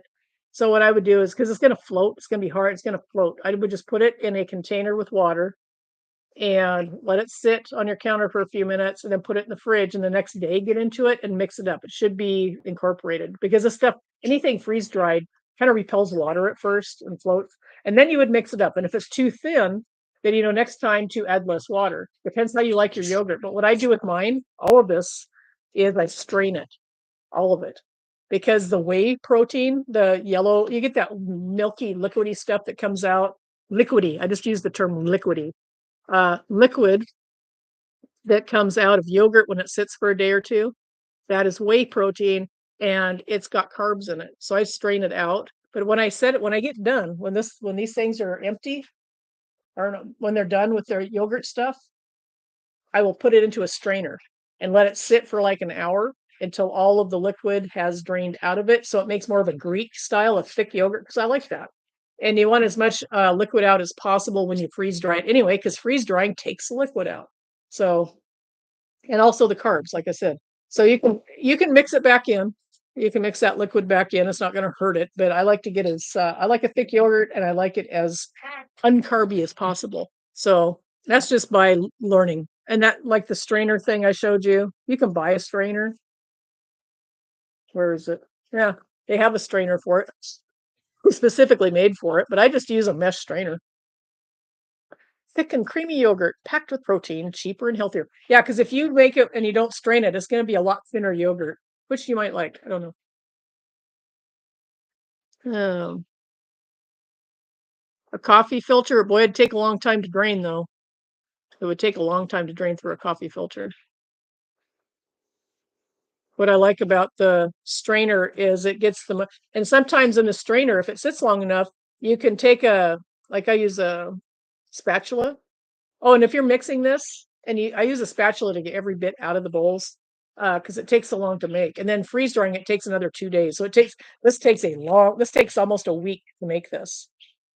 So it's good. But when it's in the strainer, if you let it sit, you can take the edge of a spatula and just kind of go along the edge and then tip the strainer forward, and it will actually come away from the mesh. If it's dry enough, it'll start coming away from the mesh, and then you can put it into, like I put it onto my trays for my freeze dryer, but you can put it into a bowl. I save my old yogurt containers for that. But yeah, and then you just put it in your yogurt container. And what I do when I'm going to eat it, because you only need like a quarter cup a day, I will add heavy cream. If I've got, like, say I've got a cup, I will add probably 3 tablespoons of cream to it and mix it up really good so it makes it even creamier. And then I would add the stevia if you do that. But otherwise, you can use it. I think you could use it as a spread too. It's thick enough you can use it for like a Greek spread for whatever Greek food you eat. I don't like Greek food, so whatever Greeks eat. Kind of like what's it, ziki bread or whatever they call it. There's a lot you can do with it. I might make a video on this. Be very unprofessional. Yes, it takes a long time for spare. Well, um this particular strain takes exactly 36 hours to get the max. The reason you do this is you can take the capsules, but to get 1 trillion units, you'd have to take half a bottle of the capsules. So it's easier to just make this stuff, but it takes 36 hours to get the maximum amount of gut bugs in it. After that, the number starts going down. But at 36 hours, it's the most. So that's a beneficial time frame to get to increase. And for one little capsule to make you that much, because if you're eating a quarter cup a day and you're just making your own, so one tray, this is one of these is 32 ounces, I think. Yeah, one of these is 32 ounces. So that's, if you're eating a cup a day, that's a lot of yogurt, right? A quarter cup, because that's all he says. You only need a quarter cup a day. I don't know what, I didn't clean this. Oh, this is the one I don't use as why it's clean. But anyway, yeah. So this is that much yogurt here. Yeah, this little guy here is that amount of yogurt. It's good stuff. I mean, get back in the swing of it. Some people can't do dairy. I think with this stuff, it's worth it to get your gut bugs back up because you don't have to do it forever. If you don't like dairy or you can't have dairy, try that. I would just do a week of eating yogurt every day and get it done. That's why this is handy. If you're not going to be doing dairy and you buy one of these from me, that's just enough to do you for a week. It's worth a try. Worth a try, but it's going to help you. But this is the Gasseri and the other one is the Ruteri. I do need to get some more containers though.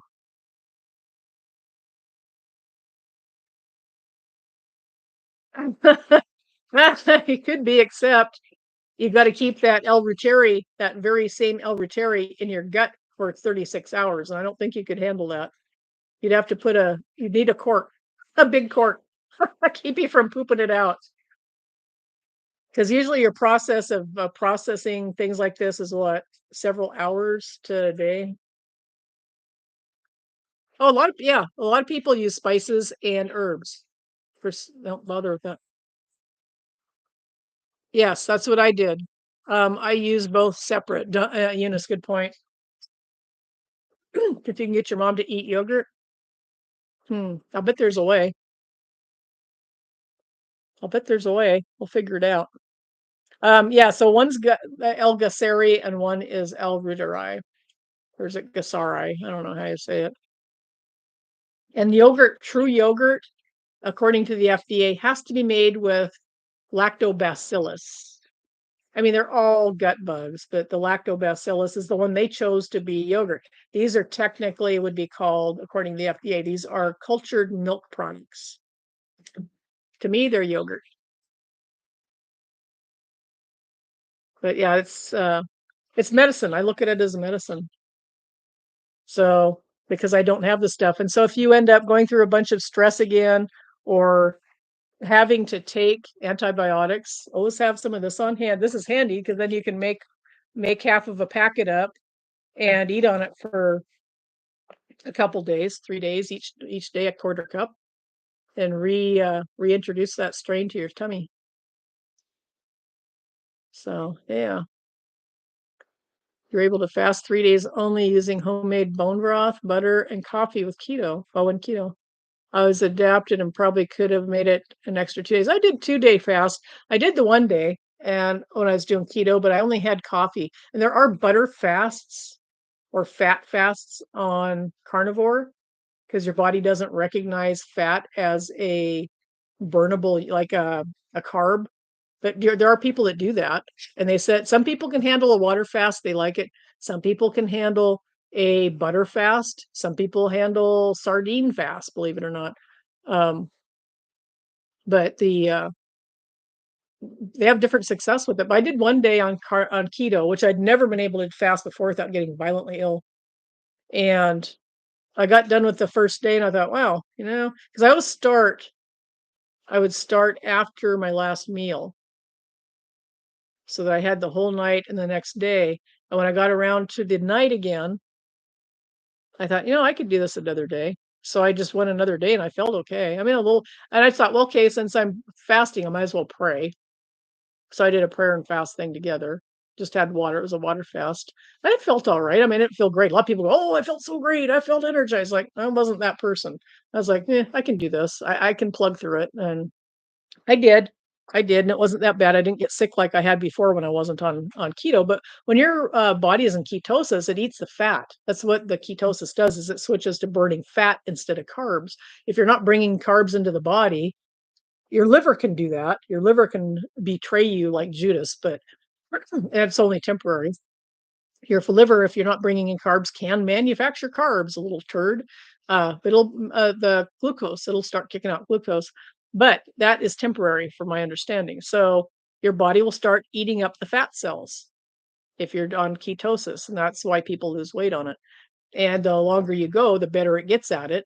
So you're burning fat instead of that's why you don't get hungry like you do on a regular diet because you'll get a little hungry, but not like that ravenous, I've got to eat now. Anything will do. You don't get like that. Like right now, I haven't had breakfast yet. It's 1 o'clock. I should have eaten this bad. So I'm gonna have to double up on what I'm gonna eat. But because I need those calories in right now for the first month. Um, I'm hungry. Like, my stomach's kind of hungry. Yeah, but I'm not like, "Oh, I'm so hungry." I'm not. I could easily, take a half hour to make something to eat. Don't find that it's not a problem. So, let your food be your medicine, 100%, Dawn. You're absolutely right. But, yeah, some people do a fat fast. They'll have butter. Some people make, tallow little tallow bites that they put in the fridge, and they just chew it. Yeah, I can eat butter. I don't can't eat a lot of it, but I'll take a slice off, and it is a acquired thing. I like the taste of it, but the fat part of it, I didn't mind the texture. It's got a beautiful texture, very silky on the tongue, but the fat part of it was kinda, because I think my body temperature is still a little bit cold, so that kinda congeals fat instead of melts it. Excuse me.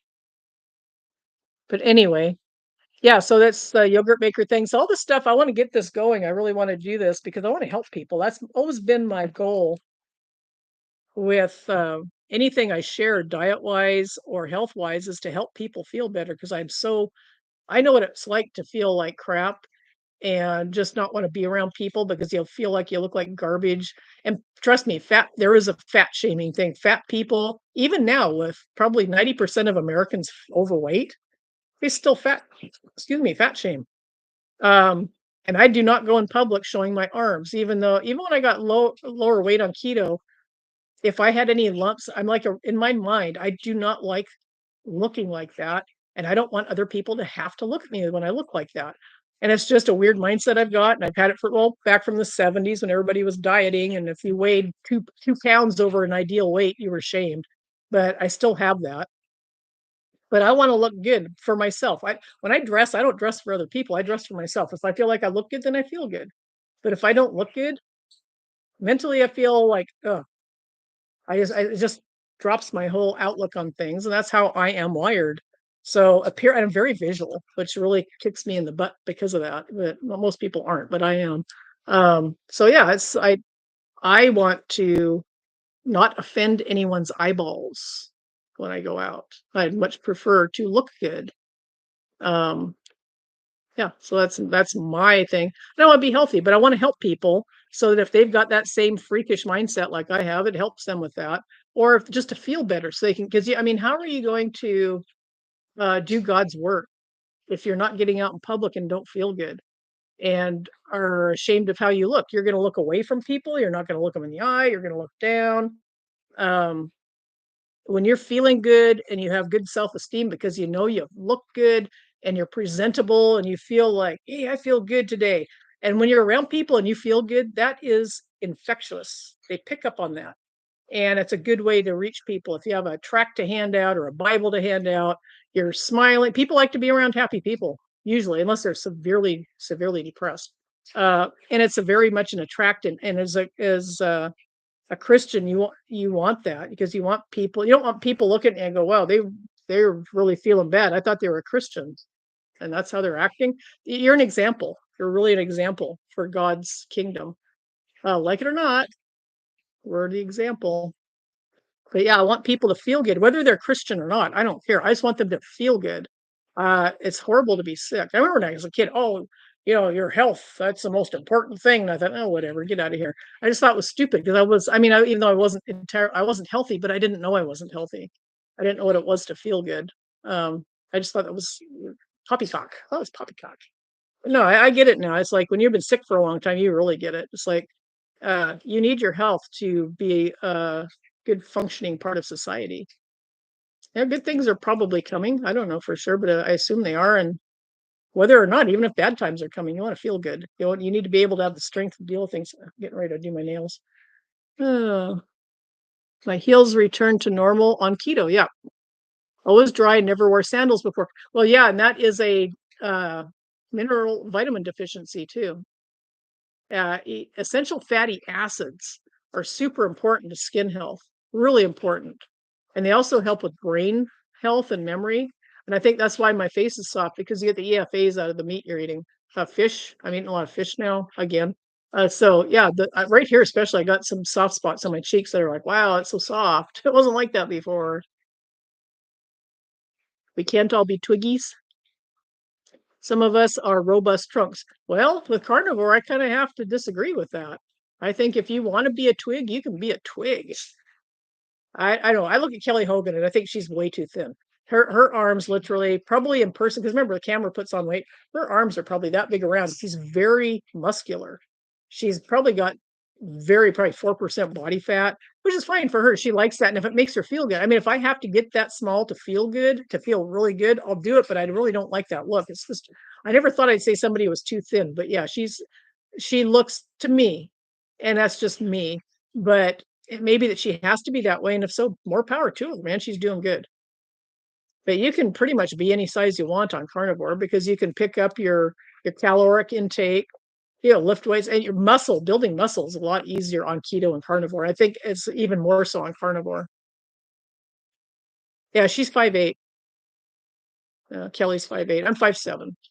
I used to be almost 5'8", but I think I'm just guessing I've probably shrunk a little bit. Maybe not because I've been doing things to keep my osteoporosis. If you're taking K2, and I also supplement with bioidentical progesterone. But yeah, my heels, they're a little bit dry. So I knew I wasn't getting enough of the, and I kept thinking, oh, I need to eat more of that. And I'd forget about it. But now I'm eating it. So yeah, Twiggy, she was not a benefit. She was like a sickly Finn. What time is it? Oh, I've been on for almost 3 hours. I'm going to call it quits. I got to go eat something. I think I'm going to move those boxes before I lose my energy. I'll see. Maybe today I'll keep my energy today. We'll see. But I might come back on in the middle of the week. Depends how I feel or if I have time. But I'll be here next Saturday or Sunday. Maybe both. Depends. If you guys need me to be on air, I'll do that.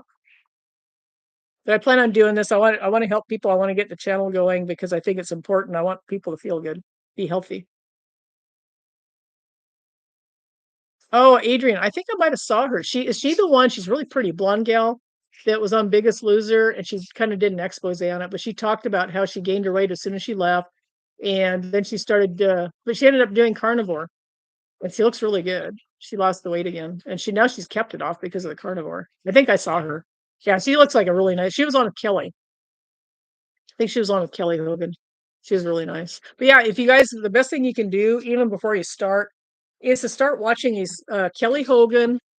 Um, oh, Jill, what's that gal's name? The one that you met over there, the pretty gal with the long red hair. Yeah, you too, Free Spirit. See you next time. Watch some of these videos and see what they're doing, what their experience was. I like to be there's that one video of that woman that's 83 years old, and she looks half her age, literally looks half her age. Her hair's still blonde. She doesn't have any sagging. She's a pretty gal. And the guy that Carrie from Healing Humanity was interviewing her, and excuse me, he said she leaps over fences at 83. She leaps over fences, but she's been carnivore for 65 years. Yeah. I wish I could show you a picture of her. Amazing. She is amazing to see her. Oh, she's 85 now. Yeah, I figured she was 85 because the video was 2 years old. And I asked Marcia Kay, I said, how old do you think this gal is? And I caught her with a bad angle. She's 50. To me, she looks 40. Um, she's amazing looking and very energetic and hates vegetables, has all her life and doesn't eat them. So she's been carnivore all that time, and she's got energy, she's got spunk, she's got her memory's fine. Um, Mobile. She lives up in the middle of nowhere in Canada. But yeah, her story is interesting. So it does help your skin. That's what see. Look, you can see all still the swelling, and and it's gonna take time. The fat too. I got fat here. It's gonna take a little while to get rid of that because I don't know what my weight is, but I'm pretty heavy right now. Yeah, that's what he said. She ran Carrie's butt around when he filmed her for the movie. He was saying that everybody talks about her because she's just a really good inspiration for people to stay on carnivore if you're thinking about it. Um, because you don't have to go to a nursing home when you get old. She's not going to a nursing home. Are you kidding me? She'd be running one, but she wouldn't be in one. Um, no, she's a good example of what food does to the body. She hasn't eaten fruit and vegetables for 65 years. She's alive and she's thriving. So when I first heard about carnivore, it's kind of like, yeah, I don't know. How do you get the vitamins you need? It can't be that good for you. They're just up here. It's like, wait a minute. Up in the northern Alaska area, the Eskimos for millennia, all they've eaten is whale meat and seal meat and fish. That's as carnivore as it gets. They don't eat vegetables, or they do now probably. They didn't eat vegetables, they didn't eat fruits because they didn't have them. And they've lived fine. They live perfectly well. Yes, in their 60s and wheelchairs. When I see them, I know immediately they've been seeing doctors and they've been eating crap food. And that's why they had to go see the doctor. Literally, it's a cascading failure because then the doctor puts them on medication. And then they have specialists. The doctors don't, the old time doctors treated everything. So they knew what was wrong with the patient everywhere. Now, oh, you have headaches? Well, you got to go to this doctor. Oh, you got kidney problems? You go over here. Oh, you got a stomach ache? You got to go to that doctor. So they're all sprinkled around, grabbing the money. And no one doctor has the whole picture of this person's body. So when they say they take furosemide, and they start getting congestive heart failure, then they go to a heart doctor. Heart doctor doesn't recognize, because they're not pharmacists, that congestive heart failure is low vitamin B1. And furosemide causes low vitamin B1. That is also called Lasix. It's a blood pressure medicine that is often given to people for edema, which often is caused by low protein intake and low B1. So anyway, then they start getting thyroid problems, which is stress, adrenal. Remember, when you think thyroid, think adrenal. They're always one and the same. And it often comes hand in hand with type 2 diabetes. They start getting thyroid problems. They put them on thyroid medicine. Guess what? It's all coming from the furosemide. So you've got a thyroid doctor, a heart doctor, a general practitioner. What else comes with? Dementia. You also get dementia from furosemide if you're on it long enough and they give you too much. Boom, you've got the dementia doctor. You've got what else? You start falling down a lot because the stress on your body, which is causing the thyroid problem, also makes your butt and your legs weak because of the adrenal issues, which doctors literally have no training on now for a reason. They don't want them knowing about this. The adrenals take out your thyroid. Even I think Dr. Barry doesn't know this. But like I said, I had 30 years of research doing this, so I know what's going on, right? I have a little bit of insight to things that other doctors, some of them are finding out now, which is good. Dr. Berg is really good on that. Anyway, so you've got this cascading failure, and it's in our system. It's our healthcare. It's not healthcare. It's not healthcare at all. When you're giving drugs to cover up a symptom of something that the doctor isn't trained to recognize, and that drug causes more symptoms, you end up with 60-year-old people in wheelchairs. And some of them are 500, 600 pounds, which is physically impossible to eat that much food to get that big. That's a hormone thing. Crazy. Grandma died at 58. That's so young. Yes, it is. They told her she had stomach cancer in the 50s. Yeah, you don't know. Did she really have it? Depends, what did they treat her with? Radiation? Radiation chemotherapy kill people. It's a 1 in 3 chance of surviving radiation, 1 in 3 chance of surviving chemotherapy. Not good. That's not good odds. Yeah, anymore. And back then in the 50s and 60s, they had a lot better doctors too. So don't know. Anyway, I'm going to peel out of here, you guys, and go make some breakfast. Yeah, it's good seeing you all here. I'm glad you were here. I hope that people that come along and watch this get a little bit out. It's long-winded, 3 hours. Nobody's going to watch the whole thing, but it's fun talking to you guys and seeing your feedback on things and what your experiences are. So pray for health, pray for the answers, and I don't have them all. I'm still learning. I always will till the day I die, I guess, but I do the best I can with what I've got and try to learn from other people, except for automatic. Um, yeah, so it's good to see you guys. Thank you, Jill. Yes, I'll try to do the updates once a week. And then maybe have other things just come on and just chat with you guys and see if any of you are doing this and see what your updates are. Or if you're getting ready to and you want some advice, which Jill's really much better. She's been doing this for a year and a half. I'm just starting out. But I want to do this starting out. Audramatics over in PSB. Watch out. Yeah, I want to do this starting out so I could have like a diary people can look at and watch visually if I change, how I change, and how I feel and what my weekly reports are, and just to kind of keep myself reminding, wow, that's what I used to look like and that's what I used to feel like. Like I said, I was sick. I've been sick 2.5 weeks, which is longer than I've ever been sick in my life. And it's not because of the carnivore. I think, thank God, the carnivore, because I might have been sicker. Ooh, excuse me. But no, I've been sick a long time, and I'm looking forward to having more healing because I'm sure it stopped up some of what was supposed to be happening if I hadn't been sick. So that's probably the worst case scenario, is being sick almost right out of the chute. I'm pretty sure I caught it at Costco, so probably I was sick the entire time I've been doing this.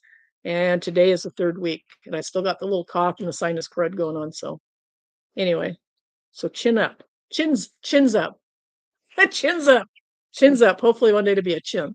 So anyway, you guys have a great rest of your week, and I will see you, if you're watching PSB, I'll see you tomorrow night around 7 p.m. with the calf. And have a good one, everybody. Thanks for being here. Thank you for being here. I really enjoy doing this. It's a lot of fun. and seeing everybody out there. Ta-ta, ta-ta, okay, I'm on that one. Trying to find the right, I've got 2 mice, and I've got 2 keyboards, and I'm always getting them mixed up. So I will see you next time. Bye-bye.